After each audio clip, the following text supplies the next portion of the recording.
Hello everyone and welcome to episode 108 of the Xbox Fall Gamers podcast. This week I'm joined by Char. Hi. Keo. Welcome everybody. And Cameron. I haven't been laid off. Yes. Oh boy. Oh, that's. I was going to say, you do realize, Cameron, this episode doesn't come out till a Tuesday, right? So let's not, Oh shit. This is going to be on the Poorly Aged Things Twitter account. I need to make a joke, otherwise I'm just gonna be very sad. Yeah, exactly. Hey, you have to laugh, otherwise you cry. I get it. Yeah. This week, we're hopefully not going to have a 3-hour. Oh, okay, look. Last week was a big episode. We've got a very packed episode this week, so we'll see how long it goes for. But we got a community question. We got a lot of news. We've been playing a few games. It's been a big week in the gaming sector, and mostly for not great reasons. But as always, we're doing the show live on Twitch. Xbox Hall of Gamers is the place to find us. Come say hi, hang out in the chat. We've got Legacy in here. We've got Bulbasaur. Come say hi.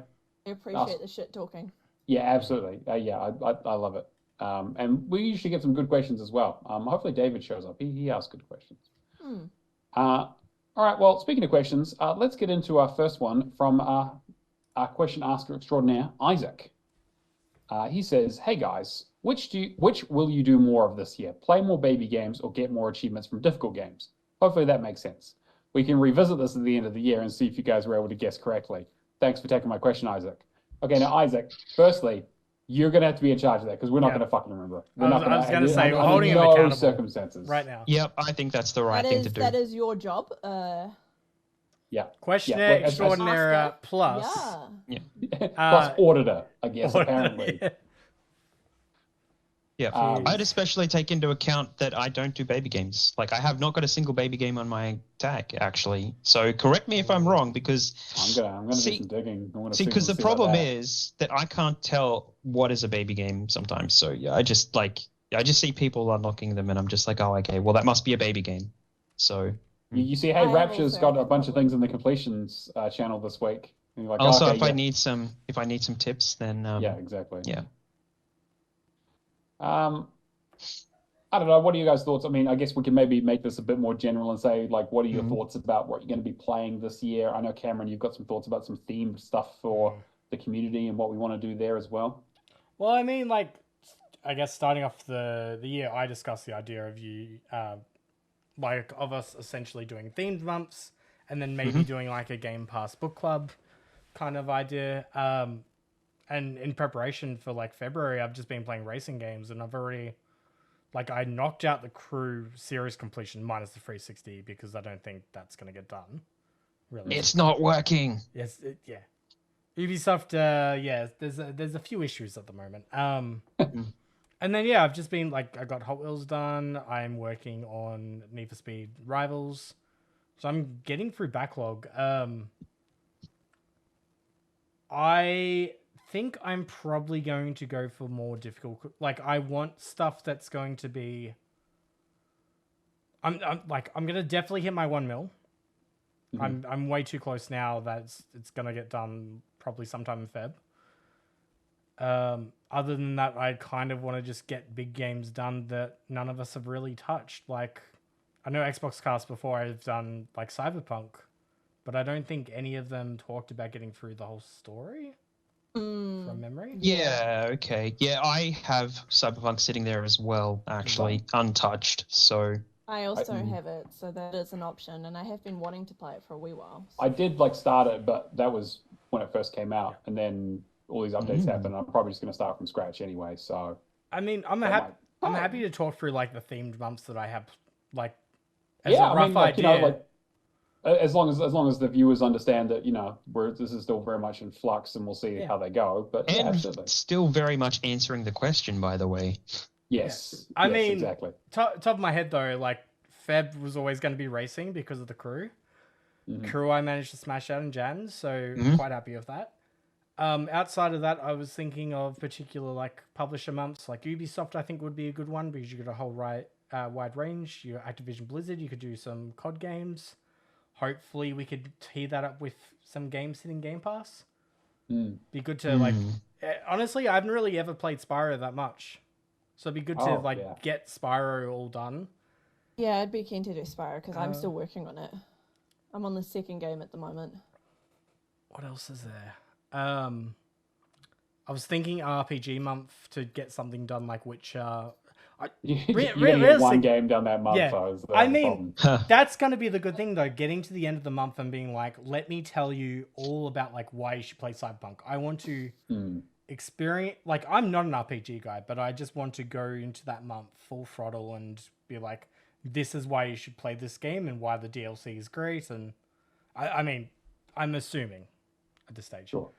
I do want to do a Disney month because that could take you anywhere from like Disney Infinity all the way out to Kingdom Hearts. Sure. Could take you to even like Split Second. I believe that was a Disney published. Technically Disney published. Yep. There's there's a wide range of stuff with that. And then I think the idea for Game Pass was like one of the hosts, each of the hosts picks a particular game, and then the community gets to vote on the Game Pass game they want to do for that month, which I think would create an interesting discussion.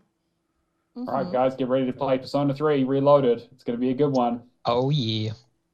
Baby. I mean, I'm so excited. I mean, if the whole community votes for it, then yeah, sure. But come on, guys, you're on my side. Let's do this. I'll do it. Good. And then, like, at the same time, like, I think racing's going to be good for you to get Forza Horizon 5 done. Got some racing games in the backlog as well. Yeah. And, like, Burnout Paradise Remastered, that kind of stuff, just to get the community around it and just kind of get it done. Yeah, for sure. If there are any of the games that the community doesn't have, like anyone in particular that can't do one of the games, like don't have Game Pass or whatever, then you could always do a shout out. We can get you to do a different game or vote on a game for you or something. Oh, something for you, so you're not excluded. So I think Game Pass is the most accessible thing, but if people want to like get their backlog done as well, we say this now, and then it's going to be like 2024 releases. It's more that it's themed. Yeah. Yeah, we don't really even know what's coming out yet. So like, or whether they're going to do the same thing like last year and have shadow drops and that kind of shit. So far, no. But anyway, it's only January, but yes. I'm actually going to be not doing baby games. I'm going to be doing Resident Evil series and stuff like that. So we'll be looking more into Final Fantasy 14 as it's closer to Xbox. Maybe doing a few things to help the community out in terms of like I've got some setup stuff that I want to throw at the community to see if it's any good in terms of getting people into that. But also with the Resident Evil games, the more you have to replay a game, they get easier every time. It's like infinite rocket launchers and upgrades and all that kind of stuff. But it's just like 3-4 playthroughs in some cases. So, what about Resident Evil 4 got real long in the tooth by the time I was done with it because I had to play through so many times. Yep, and they're my stream games for the year. So I'm basically doing the Resident Evil series. So that's a long track. So I was going to say, what about the rumored Final Fantasy 16 hitting Xbox? Ooh, you touch that? I have to play that on PlayStation. I never got to it because I was in the middle of my uni stuff. Yeah. It's just sitting there. So Nick dropped that nice little bit of information on Infinite's podcast last week. That was the game that they were talking about on Xbox Era, so that'll be interesting. Any other serious games? For me, I think that like I've been trending to I've been trending away from the baby game stuff. Like I'll do my baby game glut in April probably during the Xbox Cast's achievement challenge. So you'll see a big spike there where I'll hate myself for 4 weeks. But outside of that, I've been really trying to play stuff that is not overly crushingly difficult because that's not really what I play video games for. But stuff that has. I don't tend to look at the ratio all that much. Like I played a range of stuff recently that are kind of like all over the place in terms of like TA scores, but nothing what you would define as a baby game, quote unquote. Like nothing that I'm just playing for achievements anymore. So hopefully none. Outside of milestone stuff or I mean, if something ends up on Game Pass, I'm going to play it. So like, I don't really, but like, I'm kind of beyond buying those kinds of games at least. I think with Game Pass lately too, there's been more of a conversation about baby game versus shovelware. Yeah, you got games like Vemba, which are like I would say are great indie experiences, but the achievements are real simple. Yeah, it's a short game. Yeah, like there's nothing wrong with shorter, more casual experiences. Like one of my favorite games last year was Cocoon, right? Which is not a super long game. I wouldn't say it's like casual, but it's a puzzle game. Yeah. Well, Venba wouldn't be baby or shovelware, really. Yeah. No, I would. I mean, no, not at all. Some people could put Venba in it because it's like an hour, kind of. Yeah, I mean, like length is not as important as like. Yeah, but it has more substance than some games. Whereas, like, I think if we're talking about baby games, we talk about the ones that are like. We're talking shovelware. Unlock so many achievements in like 30 seconds. That kind of shit. Yeah, there's stuff built for people to only buy for gamer score. Yeah. Stuff that isn't more than $5 usually as well is kind of a pretty good indicator of quality. Yeah. Whereas ones like Vemba are different. That's like in a different. Yeah, exactly. Yeah. I've been playing some shovelware this week, which I will talk about unintentionally. But yeah, I'm hoping to play stuff like I'm hoping to do a bit more cleanup. I think this year I need to do a bit more 360 cleanup because it just seems to be getting worse and worse on that front. And I think it's kind of almost inevitable. I don't have a huge amount left there that I'm probably going to bother with, but I have enough there that I'm like, actually, I should just spend some time, maybe a month or two, and just do some cleanup. But it's hard to be motivated because most of those games are shit, to be honest. Even when we're recording this, like on the 26th, like even Xbox servers have been a bit iffy today, achievement-wise, which is concerning. So I mean, like, I picked up Layers of Fear, the remake that they did. That game, the achievements don't unlock for that game at all. Weird. Right. There's a thread up, so like it looks like whatever their most recent update has completely broken the achievement function of that game, which is very strange. But yeah, no one's unlocked an achievement for like the last week. And I'm not really sure what's going on there. So I mean, hopefully they patch it. But yeah, and like I didn't pick it up for the achievements, but obviously I'm not going to play it if they don't give me them. I mean, how though? Like you wouldn't be touching that starter. I have no idea, but it's just like it's literally somebody's like just gone and deleted the whole. I guess someone's broken something. Someone's pressed the wrong button. Yeah. Basically, yeah. Like none of the. I guess they've done something with the triggers, or they've uploaded a debug or something. I don't know, but it just seems like I just saw a thread on TA about it because I thought it was like, oh, maybe it's these Xbox issues that are happening, but no, it's just that game. I've restarted it, re-downloaded it, deleted my save file, nothing, because you should get the first achievement within like the first 2 minutes of that game. Yeah, well, the first Layers of Fear, it's just that first foyer section, right? It's like very because the remake is technically the first and second game put together plus another like overarching like it's actually like a full remake sort of. And the first one is for picking up an object. Fair enough. And so I was like, I picked up an object and nothing, and it's like, and then read a document is the second one. They should unlock very, very quickly. And I got through like the first couple of chapters of the first game story and didn't get anything. So, shit's fucked. So it's a replay. Yeah. Yeah. But yes, I'm hoping to play some slightly more difficult stuff. But I'm the kind of guy who plays everything on easy if I can, just because I just want to enjoy the experience and not be too overly challenged.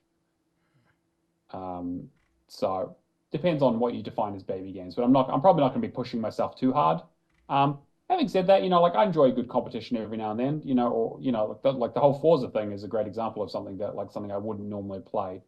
Racing games is probably going to be the same. I'm going to probably be bashing my head against Burnout Paradise a fair amount because some of those races, I mean, I did it on a 360, so I can do it again, I'm sure. I don't know. What about you guys? What do you guys any sort of other plans to think about? I'm trying to think of games that I really want. Like Cyberpunk's definitely on the backlog this year. Like I definitely want to get that done. I guess that depends on how much server closures come up as well. Yeah. And things leaving Game Pass. Yeah, I've had Todd and Zach give me games for like the last 2 years, and I'm yet to finish any of them. And Cyberpunk is one of those. So I'm like, I really need to do something about these games. Because it's every time you get gifted games, you're just like, oh, I've got to put them somewhere in my to-do list. And it's just like, there's a couple of easy ones there. So yeah, they're definitely on my mind. So Actually, you know what? I really want to do the darkness. I did on my old profile. Okay, yeah. But I just had this just when you get a sudden urge of like revisiting a game from years ago. Mm-hmm. I'm like, did I start that? No, never started on the new profile. And I just went through the rabbit holes last night. A few years ago, there was the rumors around the remake. I would love for the darkness to come out in 2024. That would be good. Slept on series. Yeah, it's backwards compatible as well, so that's nice and easy. Yeah. All right, well, let's get into the news then. Yeah. All right. Cameron, you found a whole boatload of news for us this week. All right. I'm going to just rip off the Band-Aid. Microsoft is laying off 1,200 employees across Xbox Game Studios, Activision Blizzard, ZeniMax Media. 1,900. How many did I say? 1,200. Oh, sorry, 1,900. Sorry. Yeah, he just cut out 700 staff members. I'm sorry, I didn't mean to. Forgot about them. Like 1,900. I had a brain fart. Anyway, so this rumor broke today. It's very recent news. I think a whole bunch of different departments across Activision Blizzard were affected, as well as some physical. I don't know if it was all or if it was some physical media department at Xbox. It's definitely affecting the department. I don't think they've gotten rid of everyone, but it looks like there's some deep cuts in that area. I think Jess Gordon reported on it a little bit as well. Yeah, so it's a bit of a bummer. I know that Toys for Bob was like cut by like 40%. I think they were 80 down to 45. Jeez. At the same time, Mike Ybarra said that he was leaving Xbox. Well, I guess leaving Xbox again. Leaving Blizzard, yeah. He's looking at mentoring people in the industry. So, that's... that'll be interesting. A good positive. But there's been so many job cuts already. Just going through VGC today, trying to get information, there was like... I believe the developer behind I think it's called Elex. Like Elex 1 and 2. Elex. Yep. That studio is basically gone. There was rumors about that, I think, 2 months ago. Forgetting their name at the moment, but the team behind Destroy All Humans, half of them lost their jobs. It's been a really rough week, and I mean, there's already been 5,000 jobs affected in the industry, and it's only like a month into the year. Yeah, we kind of, everyone was saying that this is going to happen with the Microsoft One anyway, because you can't have overlapping overheads here and there and people doing the exact same job, and, so it was inevitable for the most part. But my thought pattern is is this partially like a cleaning house of Activision Blizzard? It seems to be a big chunk of it. I mean, I think, like Kyo says, it makes sense. You don't necessarily need to have 2 accounting departments when now you're one business. Well, the department that does their social functions or something is gone, so you can see that's probably been trouble. Yeah. I mean, we saw the same thing with Bethesda. I just don't think exactly what I was going to say. Yeah. I don't think to this scale, just because you think Activision Blizzard is. It's has more people than Xbox, and I think maybe in Microsoft, right? Yeah, well, definitely more than Xbox. Definitely more. Yeah, ABK definitely had more employees than the Xbox department at least. Yeah. So 1,900 roles out of 22,000. Yeah. It's a big chunk. Yeah. But I think your thing about Bethesda is an interesting point, right? Because there was that discussion about Todd Howard, about him moving into that new role. I can't remember, again, this was a while back now, but basically him, because he was, heading Bethesda thing, and that was the whole thing. They were like, hey, what's happening with Todd? Because obviously they want to keep him, but Bethesda is now, or ZeniMax is now Microsoft property, so they don't necessarily need to have 2 heads of this thing. So it was and so he moved into this kind of more, again, in this whole leading thing around Indiana Jones and that kind of stuff. So I'm sure that's the kind of stuff that Mike Ybarra would have been moved to if he wanted to stick around. And I'm sure we'll see some of the sort of medium to higher up people who do stick around moved into some roles in Microsoft to try and retain the talent.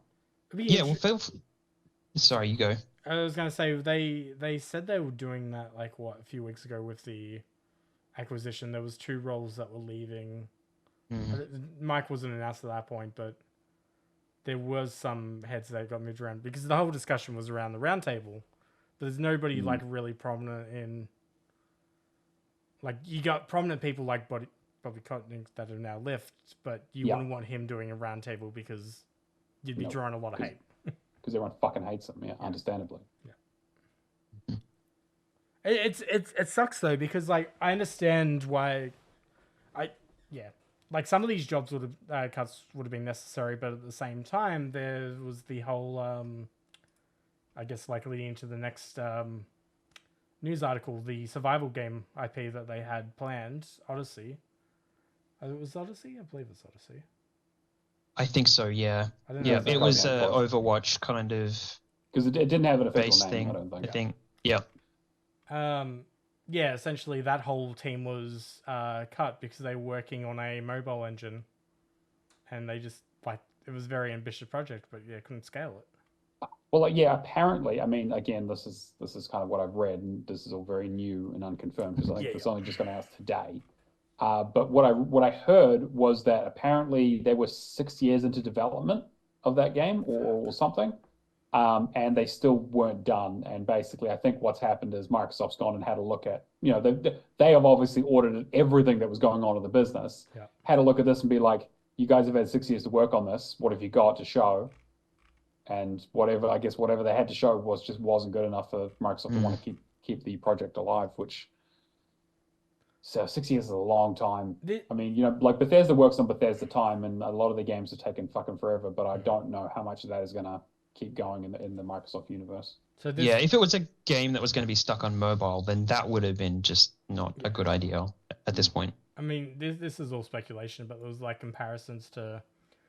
not comparisons to Redfall in terms of like what type of game it is, but just in terms of like. Maybe this is Microsoft going through a lens of, we can't release another Redfall. We can't have that. Sure. We can't take that hit to our credibility again, even though this is not technically one of our projects. And it's going to be theirs, right? By the time it comes out, yeah. That's the problem is that, like, if your game is 6 years into development, you get acquired and doesn't come out for another 2 years, that's a fucking Microsoft product by the end of that. Yeah. But, from what I've seen floating around, like, look, a lot of this is still very early, like, not confirmed stuff. It seemed interesting. And then, I mean, I'm always for, like, Activision Blizzard exploring new IP as well. But, if it is taking them 6 years, then that is a bummer. And then, the going back to the Xbox's physical games department reportedly affected by Microsoft layoffs. Like Jez was saying about the stuff that ties through to the digital console leaks. Like that trajectory makes sense, but I don't know about you guys. I still like having the option to have physical media. I literally don't remember the last time I bought a physical game. Honestly, I can't even remember.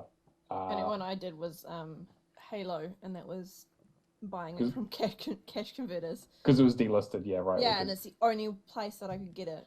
It was the only copy that was around. That's a very good point that I didn't think of, like delistings. Yeah. Like we're going to be in such a stage with digital consoles coming out that, if we lose something like I'd love to go back and get all the Spider-Man games for 360, but they're so goddamn expensive. But if I ever come across one, then I'm going to pick one up. Yeah. I don't I love the fact that we have options with physical media. But I can understand the ease as well. Like if you can go an all digital thing for the most part,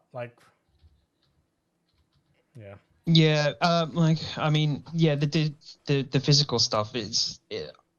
I just envision everyone just trying for sustainability a little bit better, and it's just like all the plastics and all of the everything that these things are made up of, and then the carbon emissions and everything that takes to press discs and all kinds of stuff. They're cutting out so much, including shipping and all that kind of stuff. It's all about those the retailers overheads, their cut as well. Yeah. So, I mean, in the end, do we want to support the developers more, or do we want to support the process of us getting access to physical games? I guess, I understand the point, but I still think physical media too is a form of marketing in itself, and of course, yeah. When we said last week, we still need a physical presence of some kind in stores, right? Yeah. And we know from the history of games that it was only 12% of games were actually playable in one form or the other. Everything else is gone. All that deep history of game stuff is just dead. So with nowhere to recover some of it. So I think in terms of the delisting thing, the one thing kind of, again, this is like super silver lining, is that most of the time when something gets delisted, it's usually because, at least these days, it's usually because the thing is getting shut down and you can't play it anyway. So, it's like, you can't buy it, but you also can't play it even if you had the disc version anymore, which I think is going to become more and more common as we kind of go through this process, which sucks a lot. This example doesn't really work, but like Amari, for example, though, you have a weird delisting like that where there's no answer as to why it's being delisted. But then I believe it's still up on PlayStation and Switch? Yeah, I think so, but it's just disappeared on Xbox for some reason. It was in Game Pass, which is very strange. Yeah, as soon as it left Game Pass, it was basically delisted. I don't know why, I just had such a weird thought, and I wonder if we truly get rid of physical media, whether there will be a resurgence in years. You think how popular vinyl is again? If we ever get back to that stage, like limited run games, still do their thing, right? They're owned by Humble, I think now, is that, or no, was it someone bought them? I remember that. Yeah, I can't remember who it was. Actually, was that Embracer? Yeah. No. Yeah, I think it might have been one of those big ones, like Embracer. Or it might have been. It was. I remember they were kind of gobbled up. Mm. And kind of there was an interesting idea of okay, well, there's still a market for physical releases for more marquee stuff that like it's kind of vinyl collector's edition kind of thing. I think what'll happen is once Xbox bring out this new supposed digital only Series X, I'm sure they'll sell you a disc drive if you really want one, because the game still have to be able to play the stuff in the back, all the backlog stuff of Xbox One X and 360 stuff that runs on disk. And that's going to get smaller and smaller. But I also saw a Twitter post today of someone walking into a game in the UK and being hey, the section for currency cards for the Xbox was bigger than the area where you could actually have boxes of the games. Yeah. And I think that's the inevitability. I went into EB Games a couple of weeks ago, and it's 70. It was last time I was there, it was 50%. It was 50-50 games and toys and other shit. And now it's 80% toys and stuff. I've said for quite a while that it's going to be like kiosks that spit out digital codes. You choose off the Microsoft Store, which is just a way to have a generic printout from the store or something like that. Yeah. Yeah, I remember that because it was talk about that. Even back when I used to live in the US, and I used to do some work with GameStop, and that was kind of their big plan. And I don't know if the retailers are going to be able to adapt quick enough for them to survive. Yeah. At least survive in that way. The retailers still have PlayStation and Switch though. I don't see PlayStation for now, Switch. but absolutely. In all honesty, I don't think we'll ever. I think it'll take a while for Nintendo to get rid of physical. Yes, Nintendo, I agree. Oh, because yeah, their online absolutely. is fucking terrible. Yeah. But also don't own any Nintendo. I have a Switch, but I don't all the games are digital. I don't own it. I only pick up Nintendo games when it's physical. Same for me. The only game I did pick up physical was Ring Fit. Right, but which makes sense because the peripheral. Because you have to get the. Those stuff, they make sense. Going back to limited run games too, it kind of makes me think of well, what if we do get do we need to embrace this digital feature? Could we still have a case where it was we still had a disk drive, but you didn't have that waste on the environment. Like, it was a pre-order kind of situation. Sure, they make them to order. And Limited Run Games is owned by Embracer Group, so good luck. Yeah.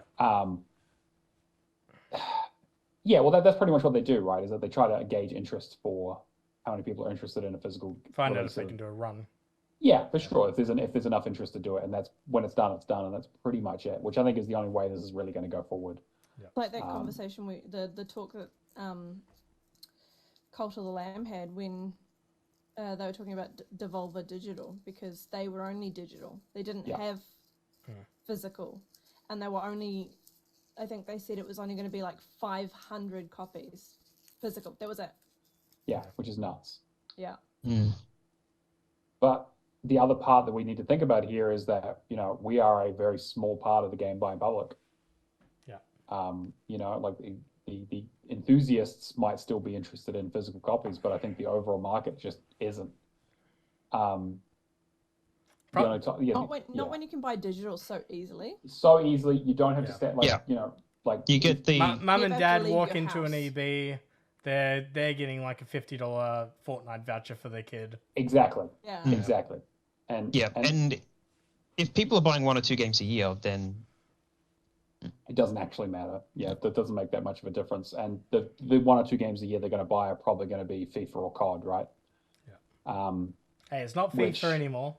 It's It's EA. EA Football. Yeah. Or whatever. I'm really interested to see how that change in brand name. Like, no one's going to care. People will just buy. Like, again, they'll use all the same colors and branding and everything. It just won't say it's going to be one of those cases. Mum or dad will walk in and be like, "I want to get the latest FIFA," and they're like, "Oh, it's not FIFA anymore. I'll just grab it for you." Yeah. Yeah. Okay. It's football though. This is probably the same, surely. It's soccer. Yeah. It's soccer. Football. How many people can I offend? It's soccer. Football. Give it time. But I 100% understand the arguments against digital and why there's a case for physical. But personally, I've had no need for physical games for years, a long time. I've got one of my old school, those old CD wallets where the people used to put all their pirated DVDs in. I've got one of those with all of my physical games, and what I do is when I finish with the game, I move it to the back, and I've got a very, very small selection left in the front that I have to keep physically because I haven't been able to get it digitally, or it's been delisted or whatever, or it's not backwards compatible or whatever. I need to go through my list because I've got some that are like the Amazing Spider-Man 2 on 360 that I know are worth quite a bit. Yeah. I want to do the CD wallet kind of thing, but I need to find out what's worth it and what's not. Yeah. Also, just means I don't have to have a shitload of boxes everywhere because I'm also I'm like a minimalist, right? So the anti-clutter stuff is always big for me. Yeah. Well, there are lists out there actually on what's going to be going up in price most likely when the store goes away. The physical stuff will go up in price, and there's a lot of weird stuff that people are coming up with in terms of value. So, interesting. All right. What else we got? Sorry, accidentally closed Trello. Next one. Apple now allows game streaming apps, making Xbox Game Pass possible. Now, when you say allow, they basically legally had to do it, right? Yeah, essentially. They're forced. They basically had a gun to their head. Yeah, so Apple had essentially had the block app since August 2020, claiming it doesn't fit within the app guidelines. It claimed at the time that because Microsoft wasn't submitting each individual game to its review process, the app that enables access to those games is being blocked for publishing. Microsoft responded by alleging that Apple consistently treats gaming apps differently, applying more lenient rules to non-gaming apps, even when they include interactive content. Yep. However, the situation has now changed according to a statement on Apple's developer website, which says it's now introducing new options for how apps globally can deliver in-app experiences to users, including streaming games and mini programs. Funny, I'm part of that program, and I didn't get an email today. I wonder if this is related to the fact that the EU is basically forcing them to allow sideloading. Yeah. Because I think realistically, once you can sideload something, it doesn't actually matter. It's like, oh, it's not on the store. Oh no, I'll just fucking sideload the app I want to use anyway. So just, it kind of becomes a losing battle.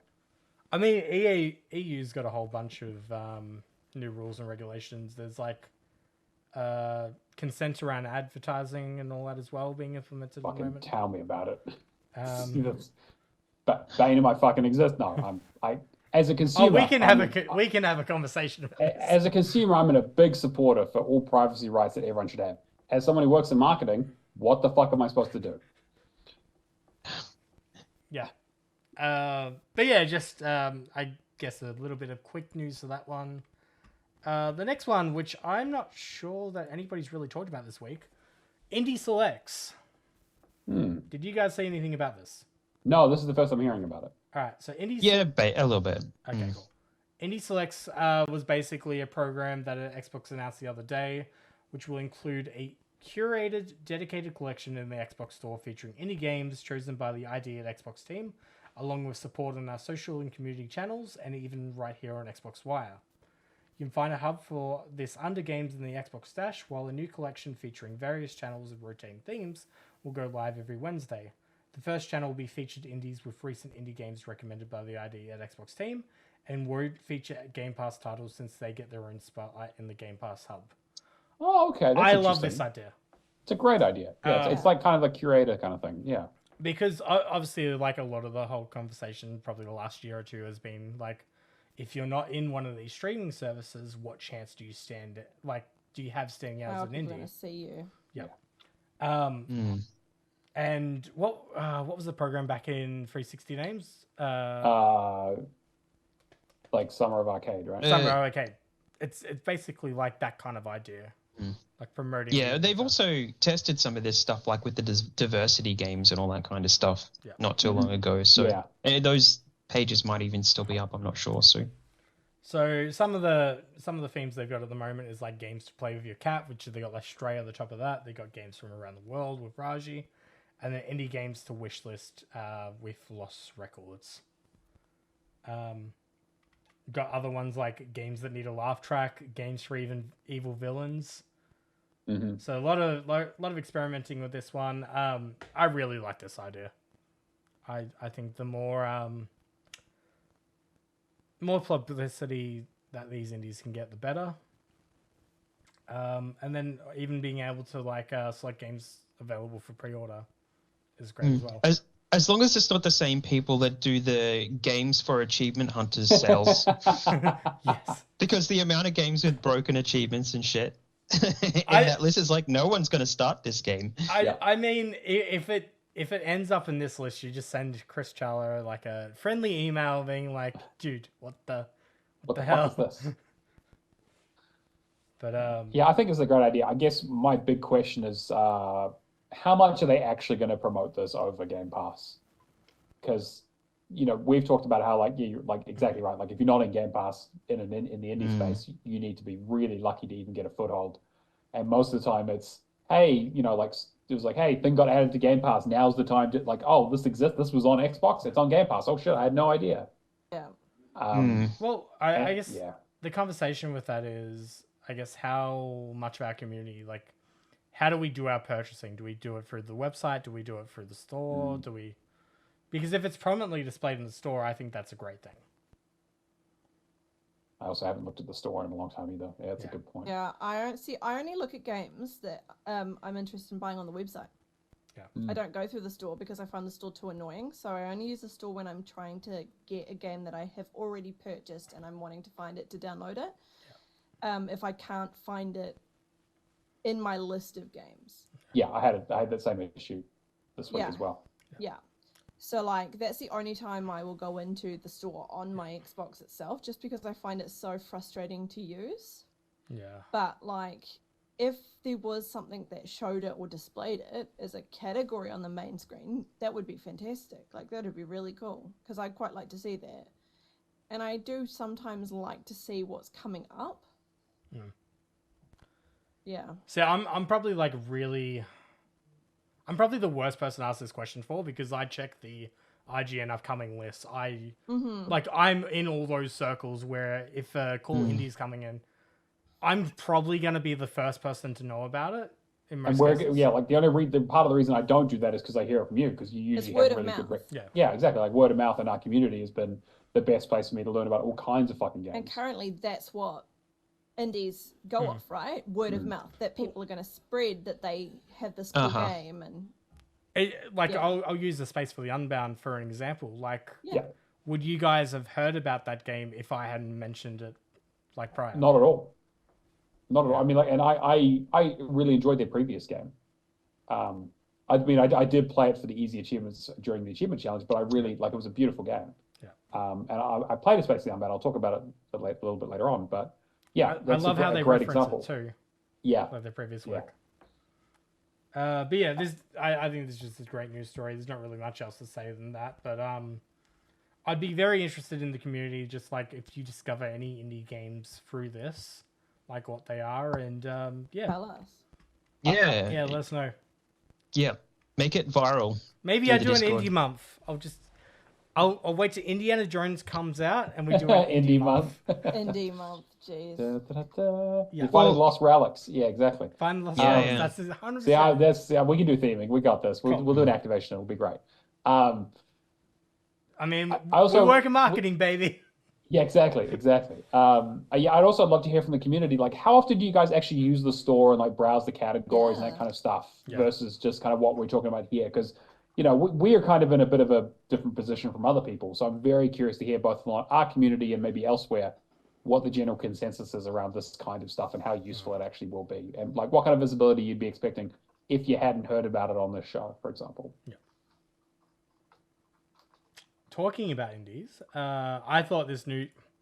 I didn't see anybody really talking about this this week other than like one Twitter post. Immortality developer Sam Barlow has announced not one, but 2 new horror games.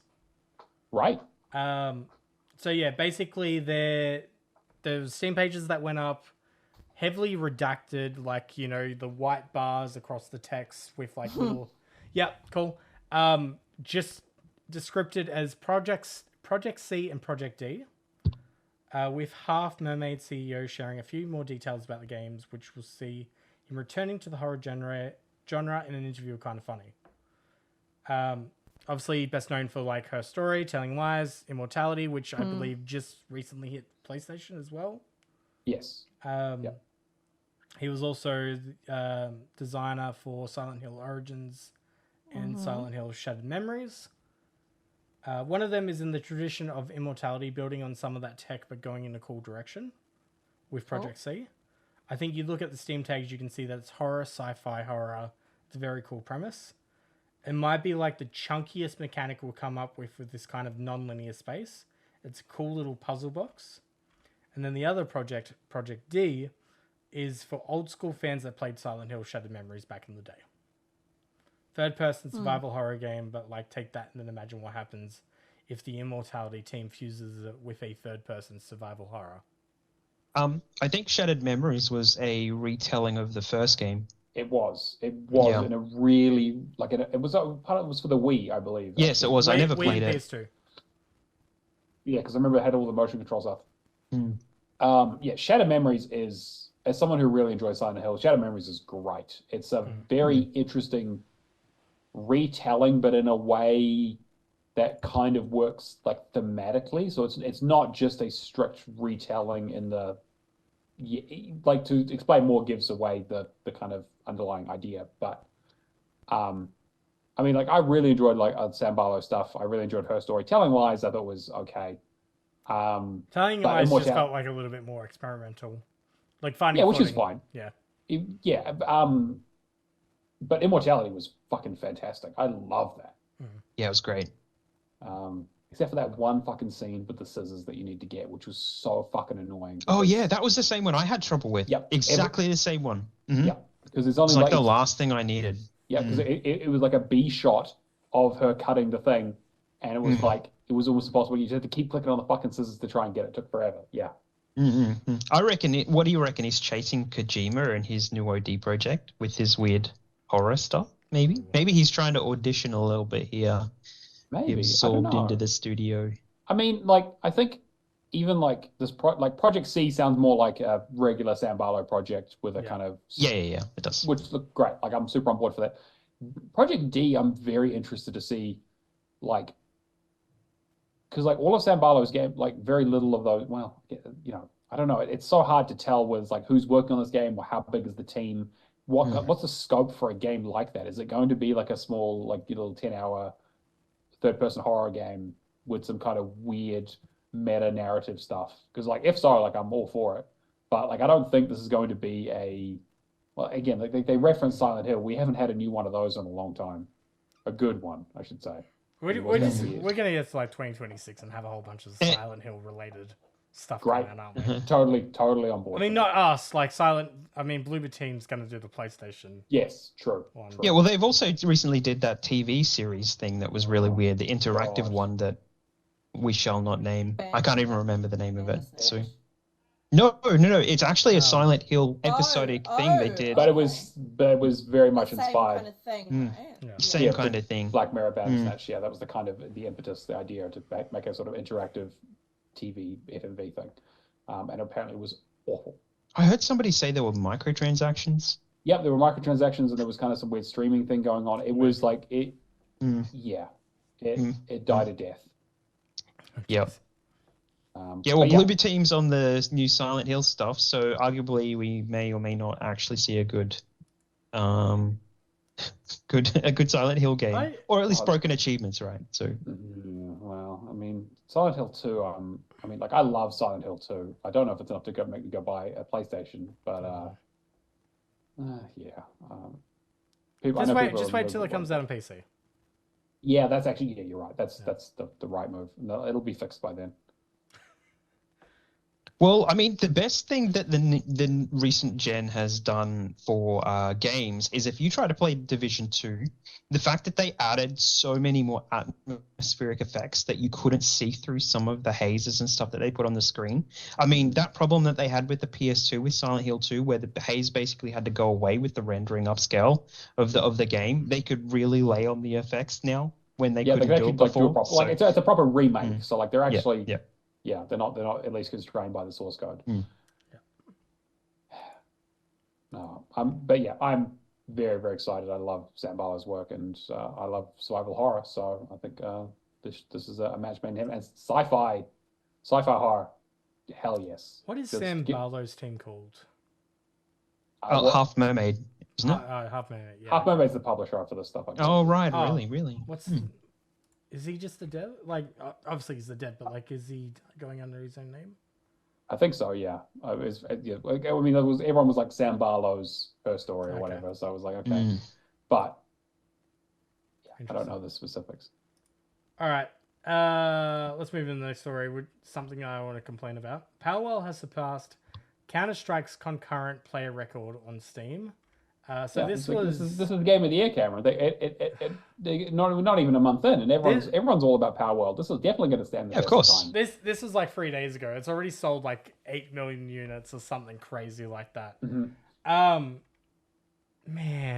fuck. There's so many things I need to say about this game. There's obviously the whole conversation around like the Pokemon Company putting out the statement, which everybody's like, oh, they're going to sue them for like copyright infringement. It's like, no, that's not what they said. Yeah, I know, but some people are interpreting it that way. And it's like, no, they've put out this letter essentially to be like, hey, we're getting sick of you saying that they've copied our game. Can you please stop? We are aware. We are aware, essentially. Yeah, you're compromising our legal argument by throwing shit at us, basically. Yeah. Can you just stop? There's the whole conversation. What's the head of Larian called? I can't think of his name right now. I don't remember off the top of my head, but yes, I know who he is. The guy in the armor. Yeah, guy in the armor. Basically came out last week and, had that whole conversation around like, we'll never release in Game Pass because like that's not the kind of like there was some comment about that. Essentially, it's just like Palworld releases Game Pass, top of PC, top of Xbox. Yeah. Yeah. I started this game with Stupid the other day. You were looking for other suckers to pull. Other people to play with you. Well, right? I'm just like, all right, cool. Survival game, multiplayer, like, obviously the achievements are gonna unlock for everybody at the same time, right? No. Sure. This is very much a host only kind of a thing, unless. Oh. Yeah. There are comments of people running other people through and it's unlocking. So I think it's just like they say it's not supposed to. It's host only, but some people are getting them unlocked. Yeah. So I think the pals are meant to be host only, and then the boss fights, it's like whoever deals the last blow to the pal or something like that. I don't understand the hype of this. I think a lot of this to me is like really wanting Pokemon to be on Xbox. Yeah, sure. But I've got some thoughts on this. I'll save for a little bit later. Yeah. As well. So. I think it's fine, but I think it's very much in the same way that you would expect a game preview game to operate on console. I'm a bit like it's the game people want. You know. I don't understand the want. Maybe I'm just not a fan of survival, but So the one thing I will say about the game is that basically it is comfort food. It is the best part of every Nintendo game. If you think about the success of Lies of P and the homage it paid to Souls-like games, this is basically all of Nintendo's properties, the best things of it rolled into one. That's called Smash Brothers, but yeah, that's a But hypothetically, or maybe literally, or maybe not, we don't know. That legal argument hasn't been played yet, so. I mean, I only started because I'm just like, it's getting delisted in a week, right? This is like one of those things that are just going to be like, well, it's gone one day. Yeah, hopefully the Video Game Preservation Society are quick on the draw on that one. Yeah. I don't know. But yeah, I thought I'd quickly include this in, like, it's been doing gangbusters. Going through the next one, 343 says that Halo Infinite is done with seasons. It's going to swap approaches. I think one of the guys in one of the talks said, like, oh, like season 29 just rolls off the tongue, was his reasoning for it. So essentially going to an operations model starting on January 30th. They're going to do 20 tiers of free unlockable rewards every 4 to 6 weeks. The next free update will be called Operation Spirit of Fire. We'll add new customization options, a new map forge options, essentially at the end of the month. And they will move away from larger, longer running seasons, representing a significant change for Infinite. I mean, I don't think there's really much that we can say here. Is there? Yeah, I was going to say, is this a surprise? I think this is very much they were doing really well season 5. I think it's just trying to keep that trajectory going. Like, hopefully now Infinite is. I think Infinite is in a good spot, like multiplayer wise, and that they just further improve on it. But man, I'd love some more content for like the main game. I think that. Yeah, I mean, I agree, 100%. They definitely, but they really dropped the ball on anything other than the free-to-play multiplayer when they make all their money. What a fucking surprise! But this goes so against what their whole pitch for Infinite was in the first place, right? Like, this was supposed to be the memed 10-year plan platform. Like, Halo Infinite is infinite. They just keep adding to it, and now they're a couple of years in season 5, and they were like, yeah, we're going to go make Halo 7 now. Yeah. Looking back, do you think it would have been a bad idea for them just to, like, release Infinite multiplayer? Just give Infinite multiplayer its own name, its own, like, treat it as a proper free-to-play platform. Like they did with the beta, basically, when it came out before the main game did. Yeah. And then they just say, all right, Halo Infinite's just going to be a story. It's going to be like a one and done story with maybe like I mean, you could have put Forge onto that and been like, that's the multiplayer. I don't know. I mean, it's spitballing here, but. So the Battle Royale that's dead was basically probably going to end up be something like Warzone, right? That's exactly what I was going to say, yeah. So it was pretty much going to be like a self-contained. Apparently it's evolved. It's not dead.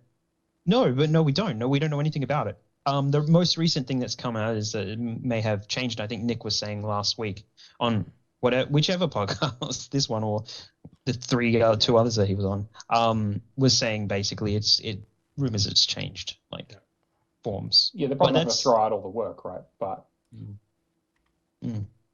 but yeah, like Warzone was the first comparison that came to my mind. Was that like I think that having a platform like Warzone, like they do with Modern Warfare 2 and 3 now, which I'm not a fan of, but like that's just the reality of it. Yeah. I mean, would you need a Warzone though if Warzone already exists under Microsoft now? Yes, because the thing is that like Halo plays like Halo, and it always will do. And having Infinite be the Halo, like I think your idea of like having Halo be like just the multiplayer platform for this, and they just release a new campaign, and like they basically do the COD model, right? But just maybe on a slightly longer scale, and they're just like, hey, there's a new 10-hour like Halo campaign this year that we're just going to release, and when we do that, also the new assets, we'll put those into Infinite or whatever the fuck that, like I think that there might be a future for that, and maybe that's actually what they're going to work on. Is actually like no, we need to have a proper platform. We had like Warzone have done it very successfully. Why don't we pivot towards that? Because also that makes money hand over fist being a free to play thing. I mean, I haven't played Halo since Reach. So, no, I played 5. I did play 5, which is fair. But okay, yeah. But I haven't really enjoyed a Halo since Reach. Yeah, they needed to keep some kind of reward system, something at least. So, and they need to keep people there for the. I mean, my brother buys absolutely everything that hits that store. So he's deep into Halo. So he will be disappointed this is changing. So, but yeah. All right, Diablo 4. So, Season of the Construct, Diablo's fourth season, is now available on Xbox Series X and S. The patch notes reveal new skill-boosting legendary items. I haven't really looked too much into this, but I heard there was some really good changes. Sentry is once again threatened by glowing evil in Diablo 4, as the demon Malphas have taken control of an ancient technology called Loom Deep beneath the sand of... I don't know how to pronounce that. Anyway. I'm curious if anybody else is like... I need to go back and finish Diablo. Should we get a Diablo group together? Like, do we want to do that? I don't know. I mean, I'm on level 80. As soon as I get them done, I'm out of there. Yeah, that's kind of what I mean. Is that I feel like that's most people's response, is that it's either people who haven't played it or people who are dumb. But I mean, like when DLC comes out and all that, like it'll be interesting because I don't know, a lot of Microsoft properties now on main AAA games, I don't really see DLC achievements becoming a thing anymore. Oh, well, not DLC, but like seasonal content. Yeah, because they just release the seasonal content and that's it. They just kind of, you play it because you want to play it. Like even Sea of Thieves had to put out a statement for season 11 saying that the achievements will not be affected, but then you still because people bugged them for it. So yeah, they were tweeting at them. I mean, the Arena Legacy achievements still leave a bad taste in my mouth, but anyway, I'm going to quickly blitz through the other stories. Ace Attorney series will never end, producer says. Yes, I agree. It should never end. That season is, it's amazing. 100% put this story in just for fan service for you. In an interview with 4Gamer to mark the upcoming release of Apollo Justice Ace Attorney Trilogy, producer Kenshi Hashimoto explained that the new remasters were created using the RE engine. He was then asked if the time spent learning how to produce the Ace Attorney gameplay in RE engine could potentially be used to make another game in the series. There's nothing I can tell you at the moment, but we've certainly gained knowledge about making adventure games with RE Engine. However, Ace Attorney will never end as a series, so in that sense, I hope you look forward to hearing more news. Love it. Yeah. Ace Attorney, the original trilogy is on Game Pass right now. Everyone should play it. That also uses the RE Engine, I believe. Oh, no, Ghost Trick definitely does. Ghost Trick needs to be on Game Pass. But yes, I saw 4 through 6 just came out, and I'm probably just going to pick it up. I just realized how badly I want a Judgment mod that turns what's his name into Phoenix Wright. Yeah, that would be amazing. That's I just want like a clone, like an RGG game that's just Ace Attorney. Just Ace Attorney, just going around beating people up as Phoenix Wright. Actually, the more you talk about this, the more I'm down. Like that world has like Steel Samurai and ridiculousness and actually, the more you took, this would actually work fucking well. If you haven't played the Ace Attorney trilogy, I highly, highly recommend it. Even if it's just for the memes at this point, because But that's pretty much all I had to say to that. It was a quick bit of fan service. Hopefully get more soon. I mean, we'll probably get... When is the trilogy releasing? Not that far away, is it? The new one just came out today. Oh, okay, it's already out. So it's just out. So like I'm looking for pricing for it now because I think it's like $80, which is a little steep. But free games though. But yeah, it is 3 games, and I've actually only played the first one in that trilogy because it was back when it came out on the because it's when they switch protagonists. So if you have one on the DS, you'd probably pay for that collection. You could just sell it and. I mean, tune in next week when Matt's played through the whole thing and tells us all about it. There's a very good not chance. slept at all. Very good chance of that. 100% all this weekend. Anyway, quick update on the Xbox 360 backwards compatibility outage that happened, I believe, last week. Yeah, about a week ago. Microsoft fixed it. Everything should be working. I know there was some iffy stuff with Xbox today, so hopefully we're all good. But essentially just a quick update there. They were saying though, but it was backwards compatible, but there were reports of a lot of 360 stuff as well. So there was one game that I tried to boot last week that wouldn't start up. Yep, I tried to play Blaze Blue Continuum Shift on the 360, and it would. Well, this is actually something interesting. It would load the game and then try to update the game, but then what came up was the bar that said it had to update the Xbox itself, like the actual Xbox was trying to update. So it wasn't updating the game. Yeah, it was trying to do a firmware update or something on the Xbox. So very strange. Very weird. All right. And last news story: Like a Dragon, Infinite Wealth has hidden a new game plus behind a paywall. Like a Dragon, Infinite Wealth launches on Xbox Series X and S.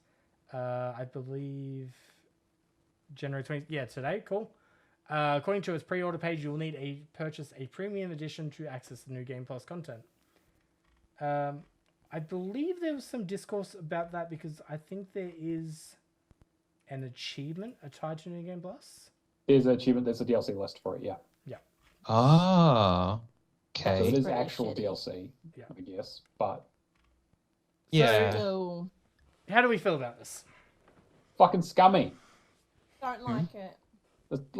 Like New Game Plus is not a feature that should be like, look, if you're gonna put a couple of pre-order quests, expansion, it's just New Game Plus. You should get that when you buy the game. And have the game. I think it's fine if it isn't done in this particular. Like, I think if it's a New Game Plus that's like a part of a roadmap, 6 months down the line has added a whole bunch of side quest options. Like, is a significant update. That's fine. But most of the time when I see that happen, it's like in the indie space. Yeah, but most of the time this kind of stuff usually comes out as a free update. I mean, like fucking what? RoboCop just put. I was going to say RoboCop next, yeah. Literally just put out there, they're like, hey, Even Cult of the Lamb are doing a new free update. Yeah, exactly. Sony have the last few games that they've done, I think Horizon, the new God of War and stuff like that, they do 6 months down the line for retention, basically adding New Game Plus to it later, but it's just a free update. So even they're doing it, and so people are done with the game by that point. So why not do it down the track and not instantly like ready to go on release? You're literally just carving out the content to get people to pay for it, like clearly. Yeah, I don't understand why they've done New Game Plus in this regard because like they have done the microtransaction, for Kiwami 2, there was that management minigame. But you could buy like microtransactions to essentially make that mini game easier, which I think is also not a fan of because it's a paid game, and I also don't trust devs to make things harder to make it more enticing to buy the thing. But that's another discussion. I know exactly what they're doing. They've talked to the developers that have added achievements when the game leaves Game Pass. They'll add New Game Plus the day that it leaves Game Pass. I mean, I did go back and buy Infernax just to get those fucking title update achievements done. Yeah. I mean, all the conversation I've seen about this game has either been this or the fact that it's hiding an Animal Crossing hotel management sim inside of it. That it should be a standalone game. People really digging Ichiban running. That's Yakuza in general, right? I know. It's always been a. People aren't going to play that. They've got Palworld. Sure. Yes. Actually, no. So I don't even know what we're talking about it. Yeah, you're right. We should just be getting people to play Palworld. All right, and that's it for news for the week. Unless anybody has anything else to bring up. No, I think that's plenty. A lot of news. Yeah. Going through Game Pass stuff, we had F1 2023, Turnip Boy Robs the Bank, Palworld, Go Mecha Ball come in yesterday, Phantom Abyss version 1, which is an Aussie-made game, so support them. And personal favorite that I'm looking forward to, Brotato, coming out on January 30th. Leaving, we have Vampire Survivors Coin. Yes. I need that kind of gameplay. Leaving, we have Hitman, World of Assassination, and F1 2021. I don't think there was anything else from memory. No, that was it. Cool. All right. Games we've been playing. Who wants to start? All right. Who the hell's been playing Destiny on the 360?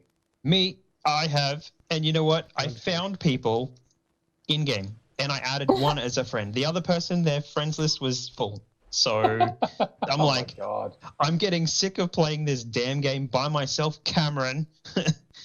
Download the game again. Now, the reason I wanted to bring the game up was because that the 360 store is actually being removed. There are compatibility updates for this game that if you do not download them, there's a chance that you will not be able to get the game and play the game if you want to down the track. So it's like the public announcement, basically. So Cameron, download the bloody game and jump into Destiny. I'm tired of playing by myself. What theme can that fit? 360. We should just do a 360 game. We should just do a 360 games. Yeah, that's probably not a bad idea, actually. I'll just pass on that month. Yeah, well, I mean, you got backwards compatible games. It's fine. I do. This is true. I'll buy you the Darkness. It's $6 this week. You're gonna buy me the 360 console as well? No, it's backwards compat. Oh, then we're fine. Yeah. $6. It's dark and gritty. It's a great game. It's a good game. It's a very good game. Has online multiplayer because every fucking 360 game back then needed. Of course. Yeah. Just sit there and grind that out. 250 flags or whatever it was for the gangster achievement. Nah, but I mean, it has the classic tale To Kill a Mockingbird. You can sit down, you can watch the This whole is true. movie. You can watch the whole movie. Just sit there. So if you don't want to rent it or buy To Kill a Mockingbird, I'll buy it for you, and you'll 100% you'll get a movie and a game. You get an achievement for watching the movie, so at least watching some of it. Anything else about Destiny? No, that's it. Public service announcement and telling Cameron to download it. So yeah, that's fair. Man, there's a whole bunch. Actually, there's a list on TA of all the stuff that has compatibility packs. Okay. Who was it that made it? I can't remember. Bungie made Destiny. No. Go find it. Who made the list? I'll find the list and I'll put in the Discord. I'll quickly say I played 13 this week, which is a bit of a cult classic PS2 game that they've remade. If you don't know, twice. So no, not Final Fantasy 13. No. They fucked it up, and then they apologized. Yes, you're right. And then they did a remake of 13. They did. Yeah, you're right. You're 100% right. And looking at some of the videos of the one they fucked up, yeah, they fucked it. So this game is essentially Jason Bourne meets James Bond. The idea is that you're like a secret agent who fell off a yacht and lost their memory. And I was like, it's like, that's literally just the plot of the Bourne Identity. What are you, anyway? And so the idea is that you are slowly recovering your memories while hunting down this secret organization of 20 people, all of which you have initials branded on them, or like these, Roman numerals branded on them, who have some sort of coup to destroy the government or some shit. The story is like paper thin. The only real thing going for it is that it has a really cool cel shaded style. Looks very much like that sort of like Borderlands 1 style, like early comic book, like very sharp edges. Most of the cutscenes are told through like comic book paneling and that sort of stuff. They're leaning into it a lot. It's like Redfall. Okay. Yeah, It's yeah. like Jet Set Radio kind of. Almost, right? yeah. Like Jet Set Radio is like more stylized because it has that more like graffiti style thing, where this is more like strict comic book, but 100%, yeah, definitely has that like very, very cel shaded styling to it. Yeah. It's your sort of relatively standard first person shooter with some slight stuff with like you have like a grappling hook, which doesn't work very well because this was like the PS2 and they didn't really know how to make those work. So you kind of have that. There isn't really a lot to the game. It's basically like it's like 30 or so levels. I think maybe just a little bit more. They're all like relatively short, kind of. And actually, you know what it reminds me the most of? GoldenEye, actually, in a way that it's like way or bad way. In sort of like the level design, where it's like the levels aren't very long. They're very like self-contained. Hey, you're going to a location. You're doing a thing at this location. Your weapons reset at in the next level and all that kind of stuff. And it's like you just kind of do the chunk. But like even more truncated. So it's like, yeah, it's like kind of globe hopping, kind of moving all over the place, trying to find these people, figure out the conspiracy. There's a bit where a submarine, for example, like there's all that kind of stuff. It's fine. Like it is a very bog standard first person shooter. The art styles are really one thing going for it. Although I will say, you should really look up the cast of the voice actors that they got to do this. Because I couldn't believe they were like, the main character is voiced by David Duchovny. So, and if you don't know who David Duchovny is, I mean, to be fair, I was going to say you should, but The X-Files was a long time ago. Really? Yeah, he's voiced by David Duchovny in one of the worst performances I've ever heard in my entire life. It sounds like he just kind of like rolled out of bed and just like read the lines as monotone as possible. And like he's always has that kind of relatively like disaffected voice. But it's, yeah, David Duchovny does the voice for it. And I believe, if I'm correct, that that the Colonel guy that you're trying to rescue is I'm trying to remember who it was. He's the voice actor for the original. Who was the one for the remake? Well, I'm assuming they just reused all the voice assets. I don't know if they re-recorded anything. Yeah. Because I believe they got Adam West for one of the characters as well, as like the like your commanding officer dude. Because I was like, is that fucking Batman? And I was like, it is. It's fucking Adam West. Like, what the hell? So I mean, they definitely reused lines for him, obviously. Yeah. But it was fine. Like, it has that nice thing where there's a trick where if you finish the game on easy, you can start the first mission on a hard difficulty, quit out, and then do the last mission. The last mission is literally just like an epilogue, and you unlock the achievements for playing on hard. So you can just do it on easy. Most of the achievements are pretty straightforward. There are a lot of collectibles, but it was one of those things that I've seen a lot of times at like stores and things like that, and it was one of those like video rental games that I never got around to like playing. So I'm glad I finally got a chance to pick it up. But yeah, it's not great, but it was it was a fun like 8 to 10 hour kind of retro experience of going back to the PS2 days of when they made first person shooters they were still trying to figure out the controls and how those games kinds of work and how to structure them and how to make enemies interesting. Spoiler, they don't. The enemies are super boring and generic and you kill the same dudes over and over again. But hey, I like how I looked up the voice actors and David and Adam are the only ones I recognize. Yeah, exactly. Yeah, just no names. It was super strange. They spent all the money on that. Adam West actually did a relatively good job. But if you ask me to explain the plot of that game, like how the like I understand like the overall idea, but like the actual like what happens during the game, I have no idea. It's so badly told. Can you guess the other 3 games that Adam has been in? I imagine he's been in a Lego Batman, maybe. No. Wait, did I say Adam or David? You said Adam. Oh, sorry, David. David, I have no idea. I mean, X-Files game, maybe? Yeah, X-Files game. Another X-Files game. Okay, yeah. And then Area 51. That's right. I forgot about that. Okay. Oh, yeah. Man. Area 51 was another one of those, that era of like PlayStation style fucking terrible games. But I always wanted to play the PS1 X-Files game. I never got to that, so never saw a copy. Oh, man. You've been playing some more Resident Evil Village, Kia? Yes. So I did my final stream for that. I did the DLC, the Shadows of Rose. Has anyone played that at all? Yep. You played that. What do you think about that? I think it's okay. Yep. It's. I mean, they reuse a lot of the like. They did. I was thinking that they were just going to cover some of the same areas. They did kind of.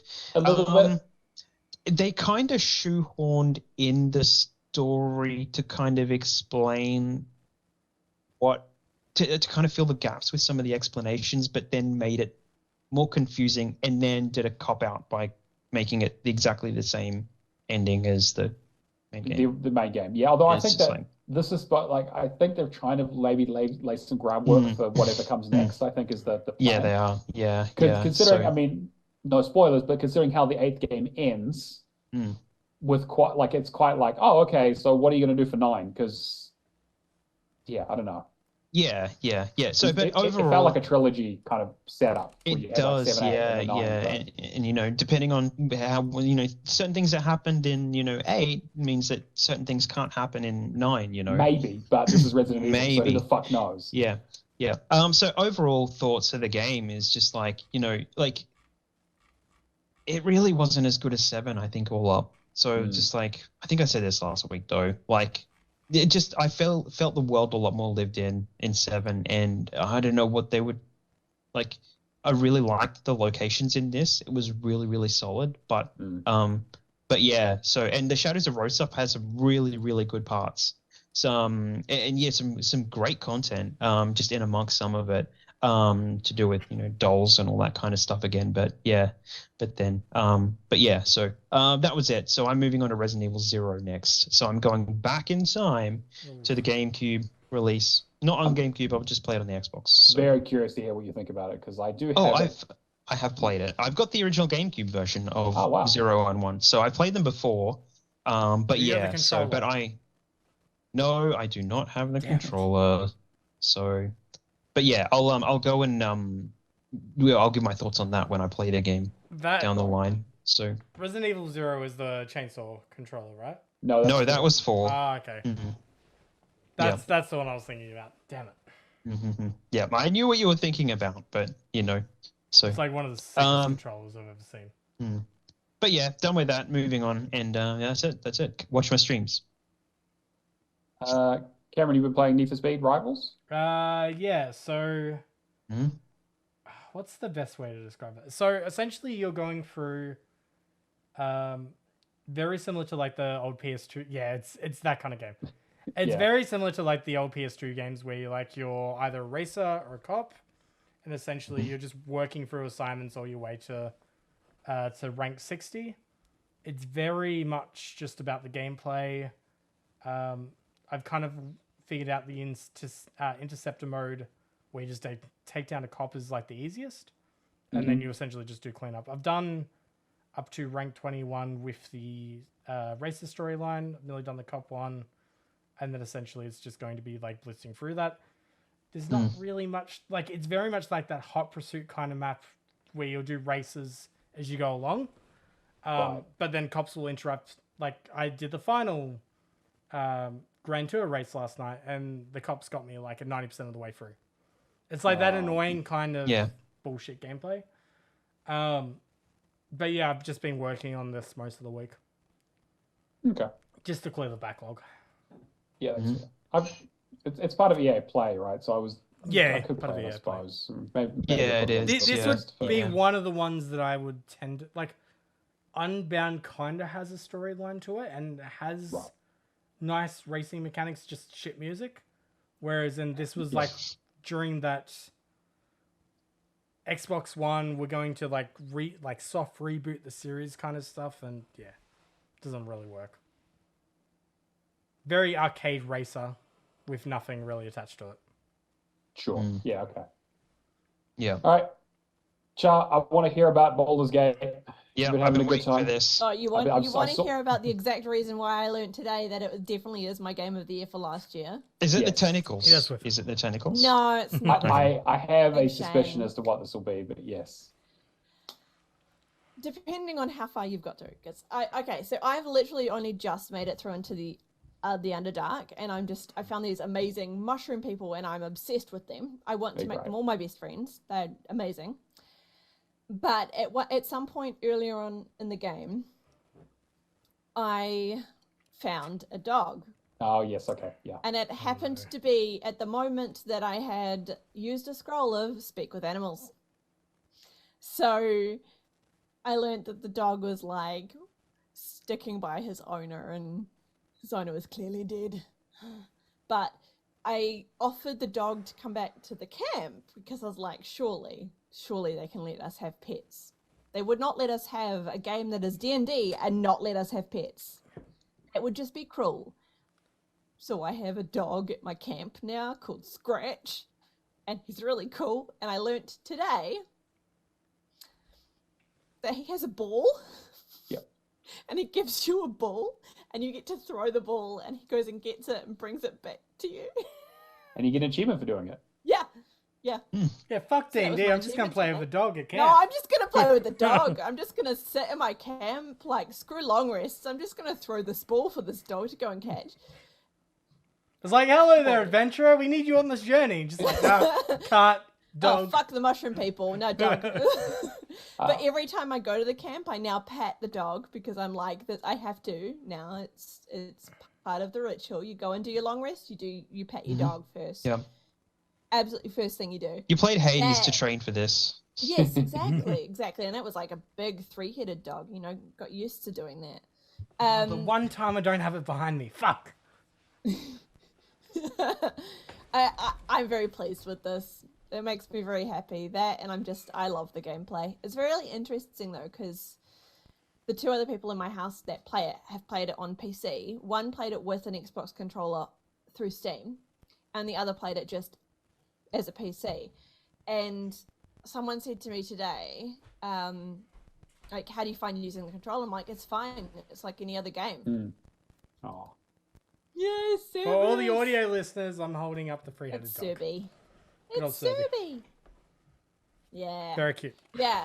I find it's fine with the controller. Like, we have had to go and Google a couple of things because I've been like, I really wish I could do this and figure out how, like, what my relationship level is with, like, between me and Asterion, because I think he hates me.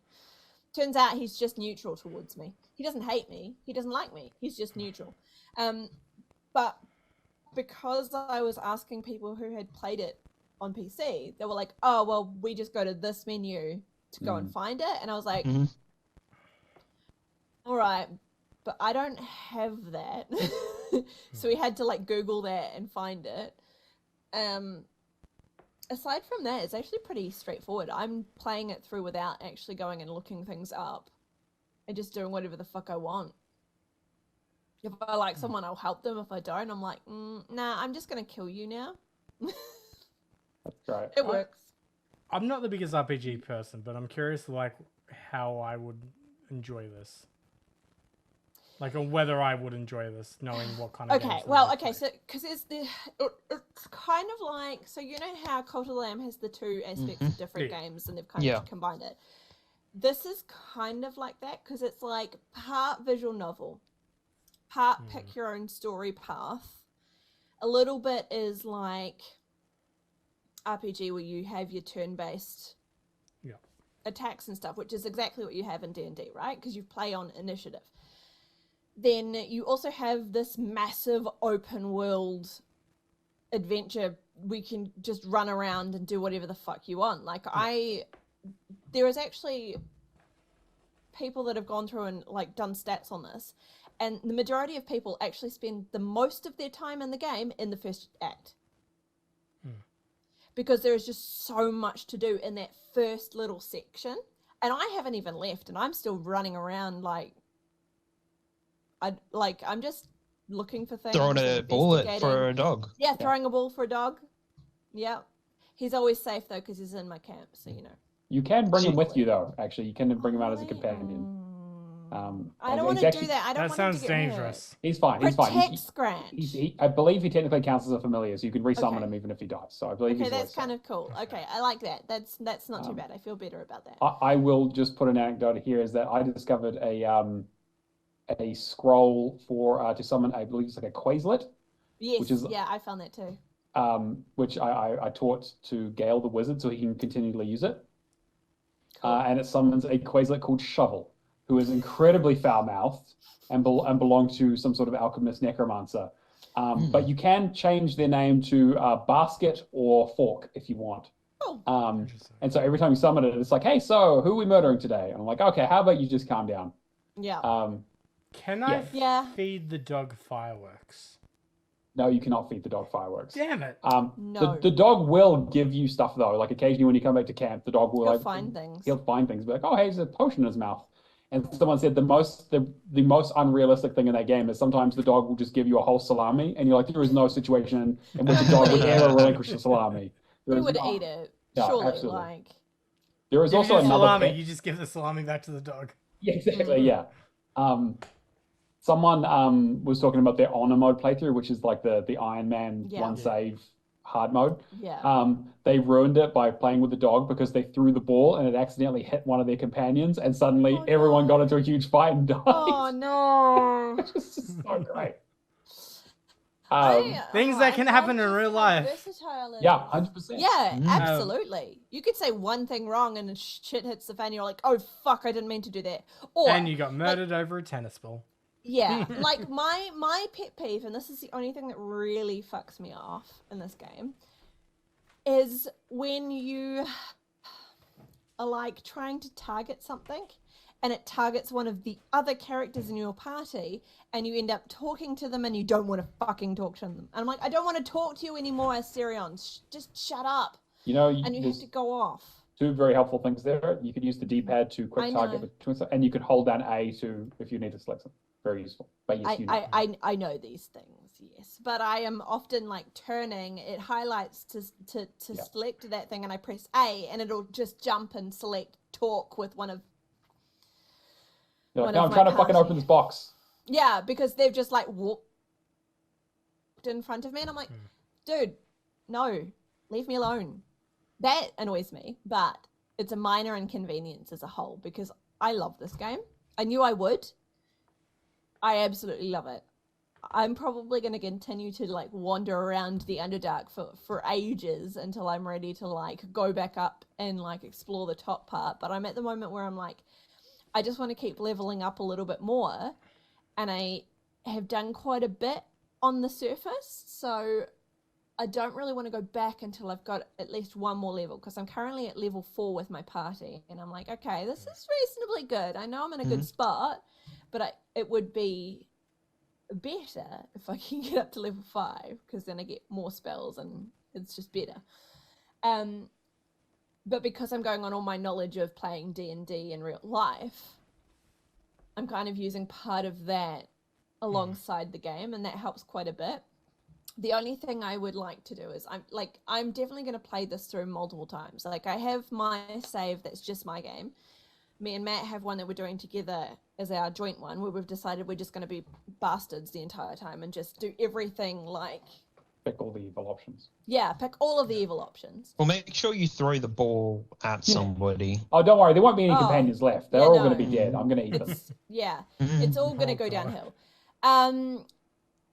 And then I've already decided that I'm going to do at least one other playthrough, whether it's by myself or whether it's with Tori, because I'm still waiting to hear if they are going to make it cross-platform. Cross-play. Yeah, cross-play. Because if they cross-save. It's cross-save, it's not cross-play. But you need like a Larian account or something, wouldn't it? Yeah. Yes. Okay. But you can't cross-play at the moment. And I'm hoping that it does come out, because both I would like to play with Tori, because she's got it on PC and I've got it on Xbox. But it'll be interesting to see if they... Like, there has been conversations about it, but I don't know whether it's actually going to happen, because they've only really talked about it. But if that doesn't happen, I'll probably just do split screen and play with her when we're just sitting on the couch and do it that way, because I want to play as a druid so that I can transform into a small creature and go into all the crevices, because there's so many crevices that keep being found and I can't go into them with any of my characters.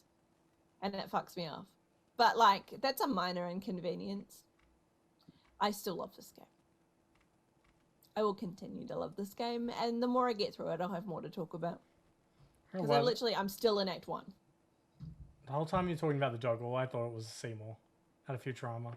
No, it's not. Yeah, it's kind of. Yeah, there is also another pet that you can get in the game, but I won't spoil it.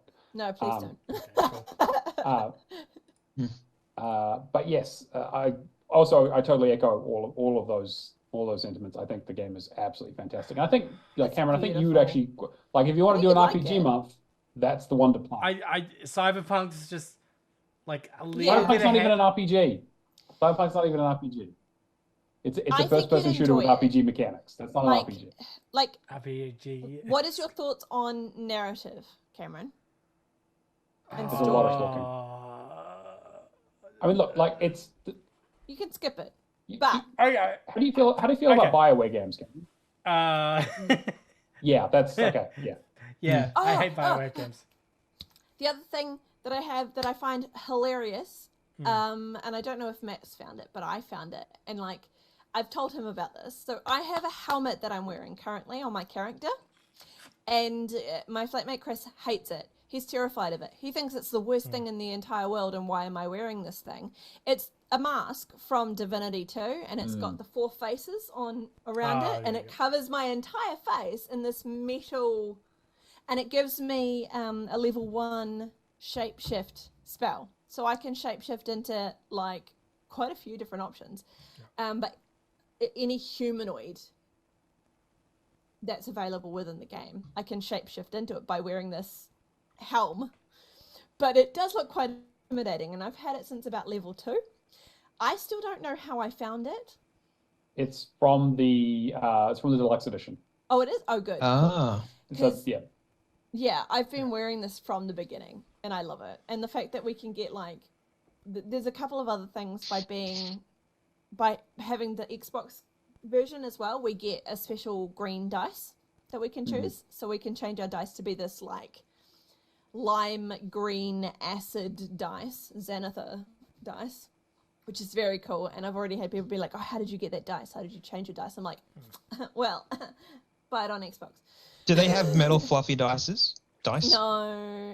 They are talking about potentially doing like paid dice edition things where like you might be able to buy a pack which gives you so many different options of dice faces, which is like, that's kind of cool. Like people would probably like that, but like I'm happy. I have 3 because you get the standard one for the deluxe, and then there's one for the Xbox edition.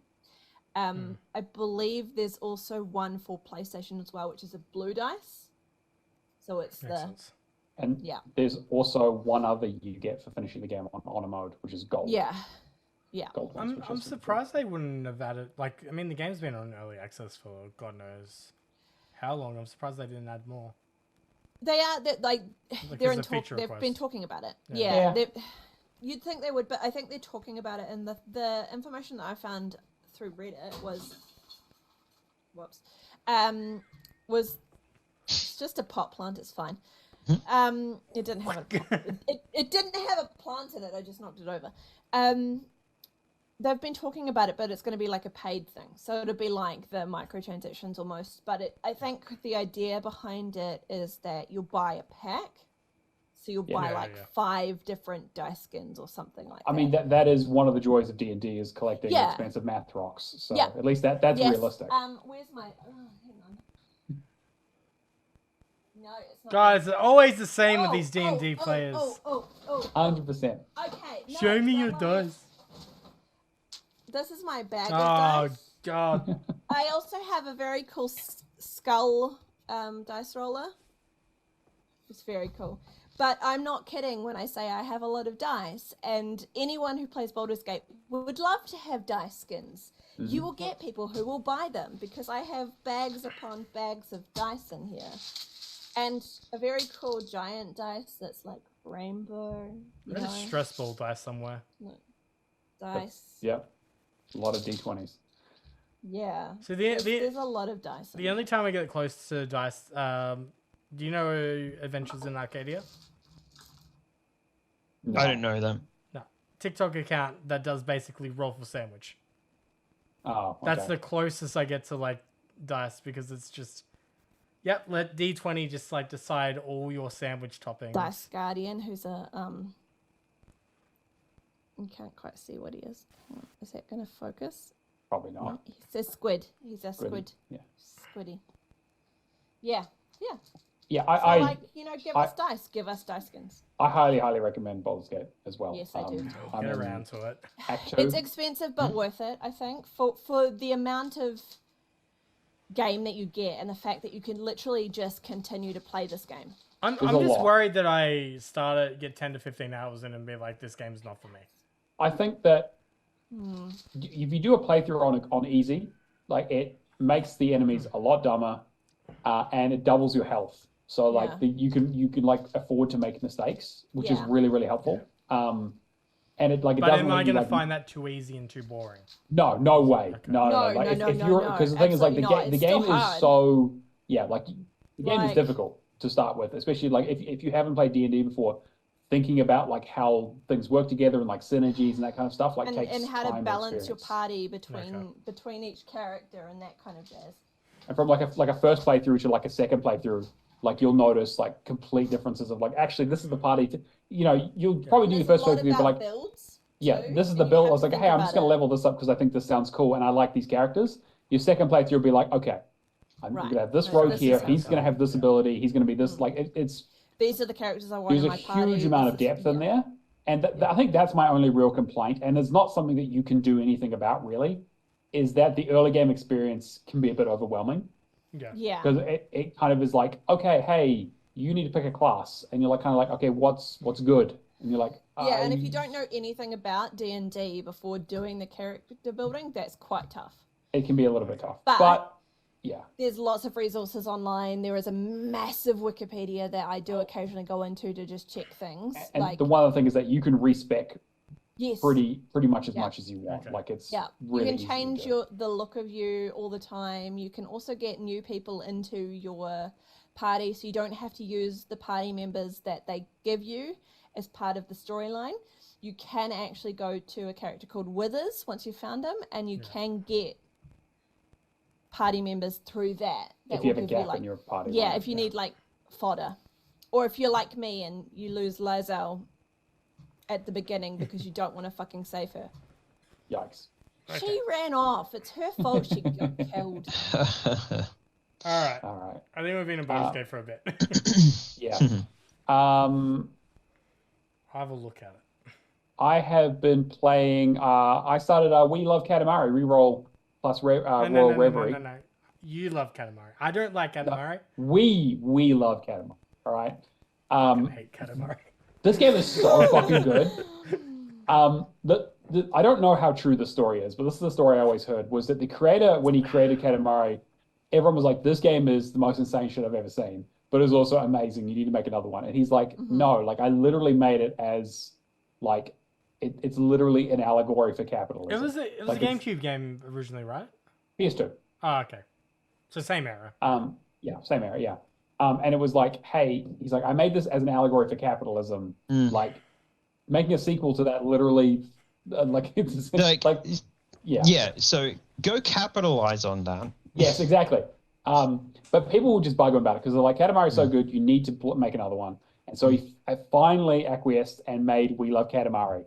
And it's even better than the original, which is, I imagine, so fucking frustrating to him. Because We Love Katamari is better in pretty much every single way.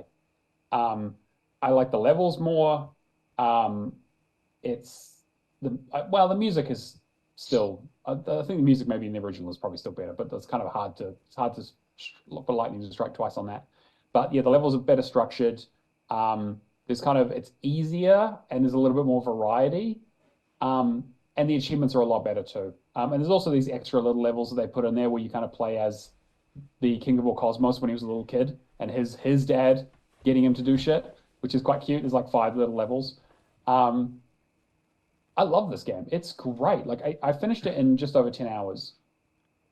So it's a lot simpler than the original. You don't have to collect every single item. You don't have to get perfect on every single level. You just have to pass them. And the music is great, and it's still wacky and ridiculous. There are quite a few collectibles because you got to collect all the cousins, but you don't have to get all the stickers. You don't have to get all the presents. Like they've pared it down a lot to make it a lot more casual of an experience. So like if I was gonna suggest someone play a Katamari game, it would be this one. Yeah, that's fair. Yeah. Don't you love that we live in a day and age now where we're just telling devs what kind of games that they should make? And isn't that the allegory here? Yes. In the absolutely. sequel? Yep. Just like, no, you make what kind of game I want. Yeah, 100%. Make what the public wants. I hate that. Yeah. Well, I mean, to be fair, like it turned out to be an amazing game, so it's hard to argue. But like I really enjoyed the original. See what he does next. Well, I mean, there's been quite a few of them. So there's, I wonder if they're going to remake Beautiful Katamari for the 360, because I believe that was the third one. I don't know. Like the Beautiful Katamari had a lot of really cool ideas in it. Yeah. But it wasn't quite as I'm trying to remember. We Love Katamari, was that the PSP or Vita one, or No, did they do another one again? They did another one that was on the PSP with. It was weird. It was like Touch Me Katamari or something stupid like it was, that. I'm just gonna look up Katamari games now because I know they did a few of them. Yeah, it had a real strange name, that one. There's Damacy, there's We Love Katamari, there's Me and My Katamari. Me and My Katamari, yes, that was I believe. I Love Katamari, Beautiful Katamari, Rolling Katamari. Rolling the one that was on, yeah. Kogashi Puzzle Katamari Damacy. That's a tongue twister. Yeah, it's I Tap My Katamari. Yes, Tap My Katamari was the one. Yes, that was the one. Okay. Because it had the touchscreen. That's right, and it was actually a really cool game. I would definitely recommend this. I hope it comes to Game Pass like the original did. It still has that wacky cuteness and ridiculousness, but now it has it's funny because you get to see the story of the King of All Cosmos, because now basically the plot of the game is that, the first game was that the king got too drunk one night and literally destroyed the universe, and you have to roll everything up to try and fix it. The plot of this one is the original experience of Katamari Damacy was so popular that they had to make another one. So it's very meta in that, like, you go into fans and you're trying to make their dreams come true. And this person's like, hey, there's a dog who's like, hey, I want you to roll up the sun. And so, like, you try it the first time, you're like, I don't have enough planets. So every time you finish a level, you get a new planet. So the final level is basically rolling up all the planets that you've created and then just rolling up the sun. It's completely nuts. And the music is so fucking ridiculous, but so catchy. I love it. I love it. And it's, like I said, it's a much, much simpler experience. So you can get it done in a weekend. Interesting. Right. DC Universe Online? Yes. So I know you jumped on this, Matt, because I saw you. So another public service announcement up until the 30th or something like that. Every year or so, the guys that make this game, they do like get people into the game kind of thing, and you can get like a free level up to the character, and all the achievements are based around leveling up to level 30 underneath like either a hero or a villain and like certain moveset or something like that. So I went ahead and did that, and I only had one left, and I pretty much said to myself, when I get to the last one, I'll play it through and get to level 30 naturally. Now the thing is, I did this 6 times already on the PS3. I was part of like an early I got a hold of the game when it came out, just given to me, and I played it for about 6 months straight. It had nothing to do with I've never had anything to do with like the MMOs or anything like that, so I didn't play it as an MMO. But if you play the game as a story and you just go through level 1 to if you play through the story, you get through level 1 to level 28 basically as you kind of get to the final boss of the main story. And it takes maybe 10, 15 hours maybe just to do that. But the thing about the game is that there is so much passion that went into this game. It's an amalgamation of every single like DC like universe piece of content all put together very, very well. The guys that made this game, it is actually a really great experience to play because you can do there are 3 heroes, so Wonder Woman, Batman, and Superman, and then the villains are like Joker, Cersei, and Lex Luthor. And if you choose who your mentor is, you play through a different story basically. So some of the missions will be kind of the same depending on where you are in the city and stuff like that. So you will tread a lot of the ground with the content, but then there'll be missions that'll just be based on like the final boss with Joker is going to be, Batman, stuff like that. So but there's also some stuff specific to it. And I think Mark Hamill actually did the Joker in this as well. Oh, really? I'm pretty sure because it's the same voice. I'm pretty sure it's him. Yeah. Basically, so if you wanted to do it ideally, you'd play Joker, like the Joker story, and get like a whole host of like Mark Hamill. That's the one left that I have. So yeah, maybe exactly. Yeah, so and that's exactly what I'm doing. So I've got flying ability on. I've got Joker as my mentor, and I can't remember. I think it was either you had to. One of the things you need was to be either a hero or a villain setting, and then choose your mentor, they were the other 6 achievements. So it was like the 3 heroes and 3 villains. So I'm doing Joker. And as I said, I played all these before, but so I'm kind of cruising through the game myself. It might take you a little bit longer if you're playing through the first time, but like every milestone has like little montage things of different characters, like all the little weird DC characters and stuff like that. They have like little story things that they do and stuff. So I pretty much wanted to bring it up because if you're really, really, really into the DC stuff, I'm not. You will get so much out of this game. There's like infinite content in it now. It's been going for like 15 years or something like that now, but there was a lot in this game, and yeah, it's totally worth at least taking one of your characters and playing right through and just do the Joker, because it's just it's just fun. So I might just do that. Yeah. Yeah. I've done all the 5 other characters over the years. And just blitz the character, and you'll be done with the game. And you'll have a good experience just playing the game. Just follow the objectives, nothing else, and you'll be fine. So, yeah, that's it. That one. Cameron, you got Hot Wheels? Yeah, so Hot Wheels Unleashed was basically just clean up with Keo. Yeah, that was both of us. Essentially, get a nice short track, wait 20 seconds, and then speed over the finish line, get coins for it. Do blind boxes, and then just sell the cars for gears. So yeah, that was very easy cleanup, and I'm pretty sure Keo's got all the 100,000 in the blind box. Yeah, so I've got all the coins and stuff I need now, and I just need to play through and do the bosses and do the tracks and stuff like that, and I'll be done too. So I wasn't really going to start the game, but it's just like, yeah, I'm happy to go and do the multiplayer because that's kind of my thing. I just go and do the multiplayer and stuff, and then just forget about the rest of the game forever. I mean, it's the only like really grindy aspect of the game, and the fact that the Game of the Year edition is in Game Pass, it's probably the best time to do it, even if it's just for the DLC content. Yeah, which is exactly the same thing I'm going to do with the Ubisoft Plus. I've got a list of DLC content that I want to burn through. When I get in and play Prince of Persia, I'm going to do like the Far Cry 6 DLC, the Trials Rising DLC, just shit that I don't want to pay for, really. So stuff like that, and kind of knock those out. So, yeah. I will say with Hot Wheels Unleashed, the only downside, I would say, there's certain particular cars that are like fully maxed that will be like very tight on time trials kind of times. But then there are shortcuts online because this is very much a Hot Wheels track. You can just hit on the right angle, jump off, hit onto another track, and like cut 20 seconds. I have heard that it's pretty difficult. Wow.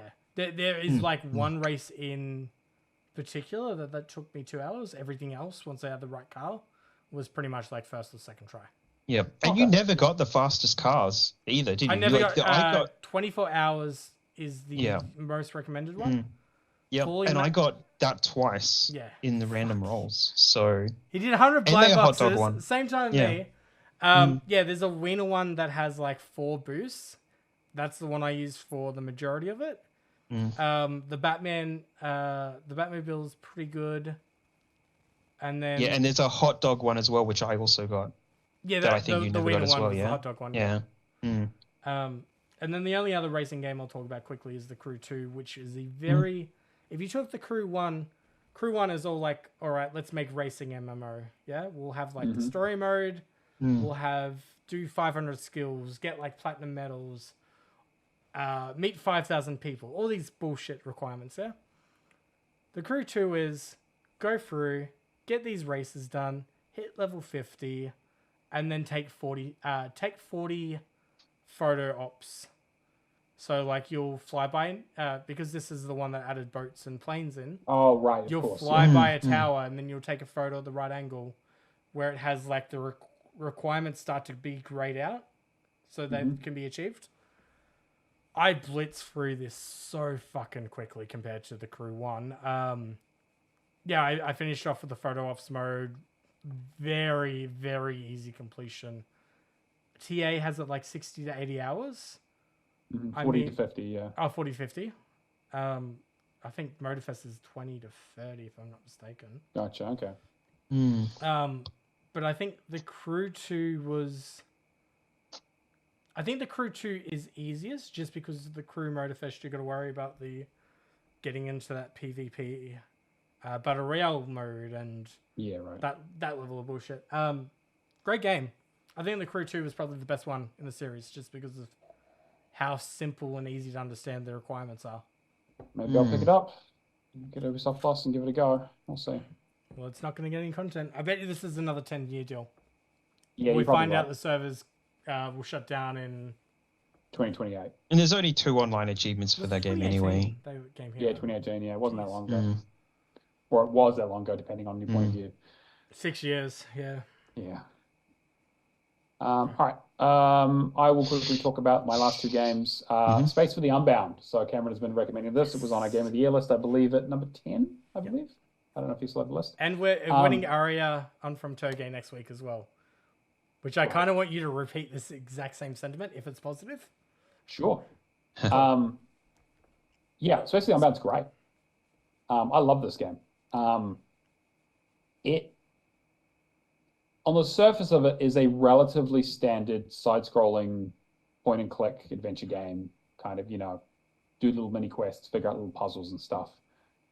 But the underlying narrative that ties it all together is really, really strong and interesting in a way that I wasn't quite expecting. It starts with that sort of, I had the term. It's not magically mundane. It's the other one. Surreal is like magical realism. Realism, where it's like it's a very realistic world and a very realistic take on that sort of Southeast Asia kind of like it's great. Like I love it. It's 90s Indonesia. Yeah, exactly right. Like they got the tone so like for a place I've never been, from a time when I basically wasn't even born.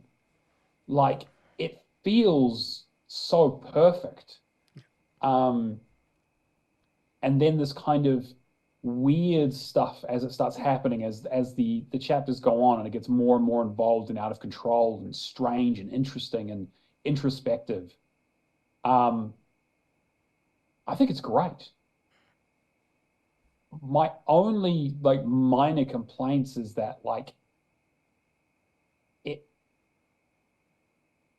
playing it doesn't, I don't know, I don't want to be reductive, but playing it doesn't really add much to the experience as such, in terms of some of it is quite video gamey. Yeah. Where it's okay, you got to do a bunch of button combinations for this fight, or you got to do a bunch of little mini game stuff to do a block stuff. It comes down to the mini games and then the fact that it is very much like a point and click kind of adventure. Yeah, exactly. It's it's I don't want to say it's serviceable, but it's taking that genre doesn't really have strengths. You can't really reinvent how a point and click game works. Exactly. And it's very much held by its visuals and its story, which is again for me fucking gorgeous. Perfect. Yeah. Love it. Love how it looks. It has a very this is I'm going to say something and it probably won't. It might make some sense, but it might not. It has a very Your Name or Weathering with You kind of vibe to it with the relationship between the two main characters, where it's a kind of, a realistic relationship between two people that has this weird surrealism over the top of it that's impacting it. Yeah.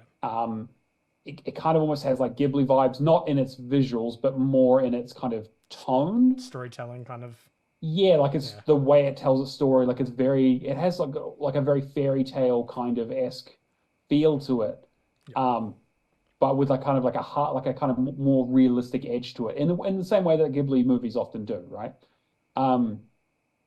Yeah, I think it's really, really good. I guess that the only problem is that I feel like it might have maybe worked better as a visual novel or something more like Coffee Talk where it's more where there's less like running around. Yeah. And less like mini game like button input stuff.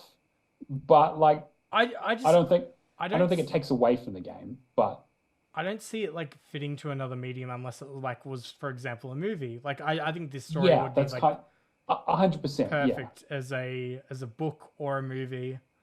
Or like a mini series or something. I think it has its chapters. I think it's really beautiful. I think the video game parts of it are kind of maybe the weakest points.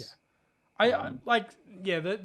The mini games for me are the biggest things because there is a jump in that difficulty, and you kind of get into this groove of this is a beautifully like well written story, but as achievement hunters, we know that we need to get this thing done now before moving on. And even then, like the ending has quite a lot of like even like not achievement related, but the ending goes on for quite a while. It has a bit of like quite a few of the mini game stuff in it. And that kind of like, if you fuck those up, you got to redo them. And it's like, it kind of kills the pacing in a way that I was like, you could have just like, because early on it's quite simple. Yeah. But I don't know. I think that, but overall, I think this is a fantastic game. It's also not very long. I think I finished it in maybe like 8 hours or so. Yeah. I would say probably use a guide for the collectibles because there are a lot. You need to pet a lot of animals. And there's a lot of missable stuff. The animals fucked me up. Yeah. Yeah, okay. You use the Neomaster guide? Well? Yeah, Neomaster Guide is the one to use it. It has everything perfectly in it, so I would go with that. I also really like the space dive idea of kind of going into people's like emotions and trying to help them by doing puzzles and that kind of stuff, and seeing like the representations of people's psyche, which is quite interesting. You've seen that in a lot of stuff before, but I really like the take on it. You think of a title like Space for the Unbound though, and you don't really like. It's like cool. That sounds like quirky and like, but you don't really understand it until you play the game. Yeah, it's definitely I think it's great. The diving mechanic, yeah. Yeah, I really like the diving mechanic, and I kind of like their kind of explanation as for why things are happening, and kind of the in-universe stuff. And there's also kind of a little bit of a meta thing going on, and like, I really enjoyed it. Last question: how did you feel about the tiebacks to When the Past Was Around? Yeah, I think it was great. I think it was beautiful. Thematically, I mean, if you, it's almost a plot hole. It doesn't necessarily make sense, but that game was also very surreal and also like about memories and all this kind of stuff. So it's who's to say, right? It's one of those things where it's like, having these characters show up and, but also I really like the music. Music, I've just like as part of that is really nice. I like what they did with it. All right, last question. Deserving of the Game of the Year list.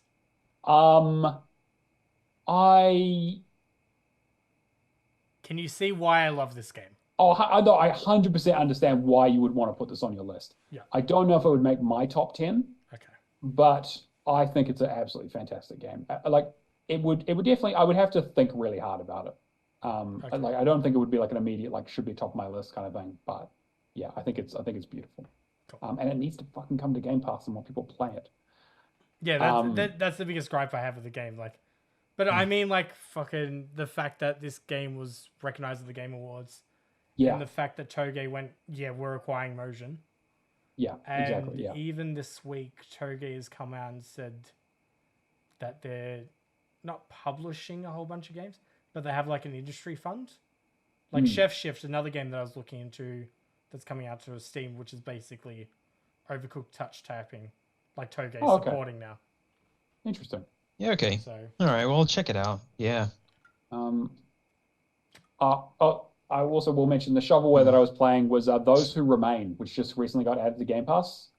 This game fucking sucks. Is it shovelware? It's wide, right? It's fucking Wide Collective. I don't know who actually. I know fuck all about it, but this game looks like an asset flip. I mean, not like an egregious one. Yeah. But it's bad. It's your classic first person walking sim with some horror element stuff going on and some really, really basic puzzles. Half of this game is looking in drawers for keys with no indication as to which drawer they're in. Like, it's so... I finished my first playthrough of it. Yeah. It took me about 2 or 3 hours. I didn't enjoy a single moment of it. The story is really, really hack. It's just bad. It also has a PC stack, so I'm gonna have to fucking play it twice. Um, Or you could do another one of the published games like Arcade Paradise. Or you could just, not do the stack. Well, I've already started the PC version, so I'm going to do the Xbox version at some stage. But we'll see. It's on Game Pass. Like, this was the thing where I was like, I was surprised that something of this kind of level of quality was on Game Pass. I was thought that they might be a bit more stringent, because I heard that it wasn't like great, but I was like, I play games that are not amazing, but this is like a 3 out of 10 kind of like really low budget. Okay. I don't know. It was way. Like I don't like shitting on games from indie developers, right? But it feels like the kind of thing that you would show up at a game jam, or like as part of like a $5, a $5-10 game on Steam or whatever. That's like, oh, it's a horror game that someone played for a bit, and they kind of just got, like baby's first horror first person game. I don't know. It's. Yeah, so I mean, it's published by the guys that recognize me as a creator, who have also put Arcade Paradise in Tin Hearts. All right, so let's just shit all over it then. I mean, Falconeer. Like that's the thing, is like that's why I'm so surprised, because I'm like, Falconeer is really great. It's interesting though, because they've got like a wide range. The like Tin Hearts I tried, it wasn't my style. Last Worker I loved. Yeah, right. I thought it was like pretty interesting what it's trying to do. Arcade Paradise is great. Martha is Dead. Yeah. I was surprised. I thought I was like, okay, I'm going into a. This is the Windows one that you've done, right? Yeah, I started the Windows one. I imagine the Xbox One is identical. But... So yeah, the Xbox One came out in May 28th, 2020. The Windows one was released because of Game Pass. Game Pass, yeah. So I'm wondering if it's just a bad. It might just be a bad port, but like the game itself just I don't know. Like I think it's fine, but it's one of those things where, if you're doing a game like this, when you want to highlight something, you use lighting, right? Or you use signposting in game, and you don't necessarily have to point a big fucking arrow at something. But over time, you naturally, as someone who plays a lot of video games, will understand the cues of like what I should be looking for. It's like, oh, hey, I don't know which door to open. Hey, this one has a light over it. Maybe it's that one. And like they don't do any of that. Like it's so much of it is like the classic, like go around and just open all the drawers and look through all the rooms and just kind of, and most of the things there are not like, there's no useful notes. It's just kind of useless shit. It just feels like, do you remember that game? Was it Emily Was Here? Oh yeah. It's that kind of thing where it's like, it feels like it's like a relatively standard asset environments.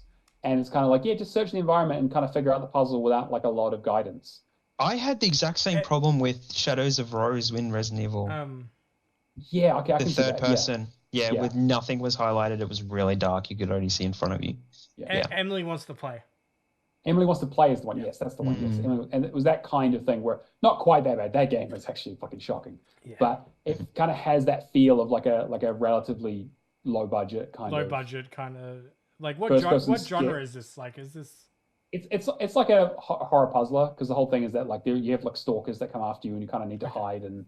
TA's got it as an adventure. I wasn't sure if it like leaned more on the horror side though. A little bit, like it's the thing where it's like you find enemy, like there are big hulking enemies that will kill you in one hit if they find you, so you need to run away from them sometimes. But there isn't like a crouch, so you can't sneak, so you kind of just awkwardly hiding around corners and stuff. It just feels kind of a little bit like thrown together. Anyway, I don't want to spend any more time on it because it's not worth it. What I do want to spend. Yeah, I want to hear about Inscription. Inscription. I have been playing Inscription. This game is fucking amazing. Yep. I mean, everyone already knows this because it's been out on PC for a couple of years already, so I know that. Yeah, and Jake raved about it and streamed it. Yeah, it's great. Okay. I mean, I will try to spoil as little as possible because the event, like the joy of this is experiencing it. Yeah, you have to just play it. But the idea is that it's kind of a meta card game, a roguelike card game, where essentially you wake up in a cabin across from someone who's like, hey, play this card game with me. Well, actually, you start the game up, you can't pick new game, you can only pick continue. And you just press continue and you're just in the game. And the guy's like, hey, I'll remind you, it's been a while since you've been here, so I'll remind you of the mechanics. And he teaches you how to play through the game. And the whole thing is that you basically, it's a deck builder where essentially you pick your path, and as you go along these paths, you run into different events, and each event has a different thing. Where it's like one of them is pick a card out of these 3 cards, and you just get it added to your deck. One of them is like, hey, pick one of these types of cards from like a whether it's like a bug card. They're all like animals for the most part. They're all like beasts, and so it's like pick like an elk type card, a insect type card, or like a wolf type card, and we'll give you a card based on that. Or like there's like a sacrifice mechanic where it's like if it has 1 blood, it costs 1, 2, 3, 4. You need to sacrifice a certain amount of units to use it. And so it's like and so the 3 ones tend to be more powerful, but you need to have more things on the board. And so there's kind of, again, that's kind of this mechanic of you have 4 lanes, you put your cards down, they have 4 lanes, but you can see which cards are going to come down into the lane on the next turn, so you can kind of strategize.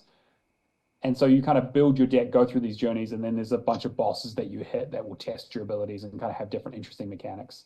And you get kind of like, you get items to kind of mess around with the games. Like one of them is that like you have like a scale. And so when you attack the enemy, that damage goes on their side of the scale to tip it, but when they attack you, it tips it back. So even if you're in a bad position, you can basically like overwhelm them and basically tip it back. So it's like you don't have like points on either side. It's basically like a balancing act. So you want to try and push as much as possible all at once to try and tip onto their side so the balance tips over and they lose. And so you get into situations where they've got 3 really powerful cards on the field and you've got 1, but you're only like 2 hits away, or you've got 1 very powerful, but it's like there's an empty spot where they don't have anyone to block. You put your powerful card down, attack straight into that block, hit them directly, and tips it all the way over, and they lose immediately, and the game's over. So like there's a lot of strategy around like, okay, like do I want to build defenders? Do I want to build a deck that has a lot of strong or like weak, cheap cards that I can just keep throwing out to keep draining them? Or do I want to build up to a really strong one that's just going to fucking destroy them in 1 hit, but I'm very, very like fragile? It's really, really interesting because like the decisions, like it's quite clear in terms of like when you like have decisions of where you want to go, they have icons so you know exactly what you're going to get. It's like, hey, this is one of the pick a species card. This is one of the ones where you pick a blood card.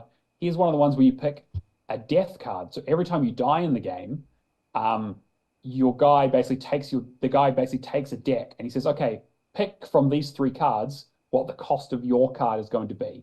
And so I was like, well, I usually pick free because I want a free card. So he's like, cool, you had a card that didn't cost anything to cast, then that's the cost of your card. Now from these next bunch, pick like a damage and health from it. So I'll pick the strongest one from that. And then you also have sigils, which were abilities that change up the game. And some of them are like ones that are flying cards, so they will attack directly, so they can't hit enemies in front of them. Or you have defenders against flying, or you have ones that when you put them down on the first turn, they're quite weak, but on the next turn, they evolve into a stronger version. So if you can keep them alive, they become much more powerful. And there's one that evolves twice. So it's a if you get the choice to pick the strange lava, it's a 0 attack for 3 health. And it costs 1 to play, but it's kind of like a defender. But then it changes from a lava to a pupa and then to a giant fucking moth with flying and does like 7 damage. So if you can keep it alive that long and they don't have any blockers, you can just go right over the top of them and kill them in 1 hit.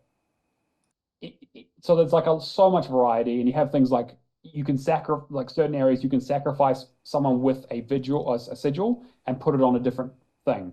So it's like, hey, this guy's really good, or this guy's like a 1/1 and he has an ability that kills an enemy in 1 hit if he touches them. I'm going to put that on my guy who attacks 3 spaces at once. So every time he attacks, he just wipes out the front row.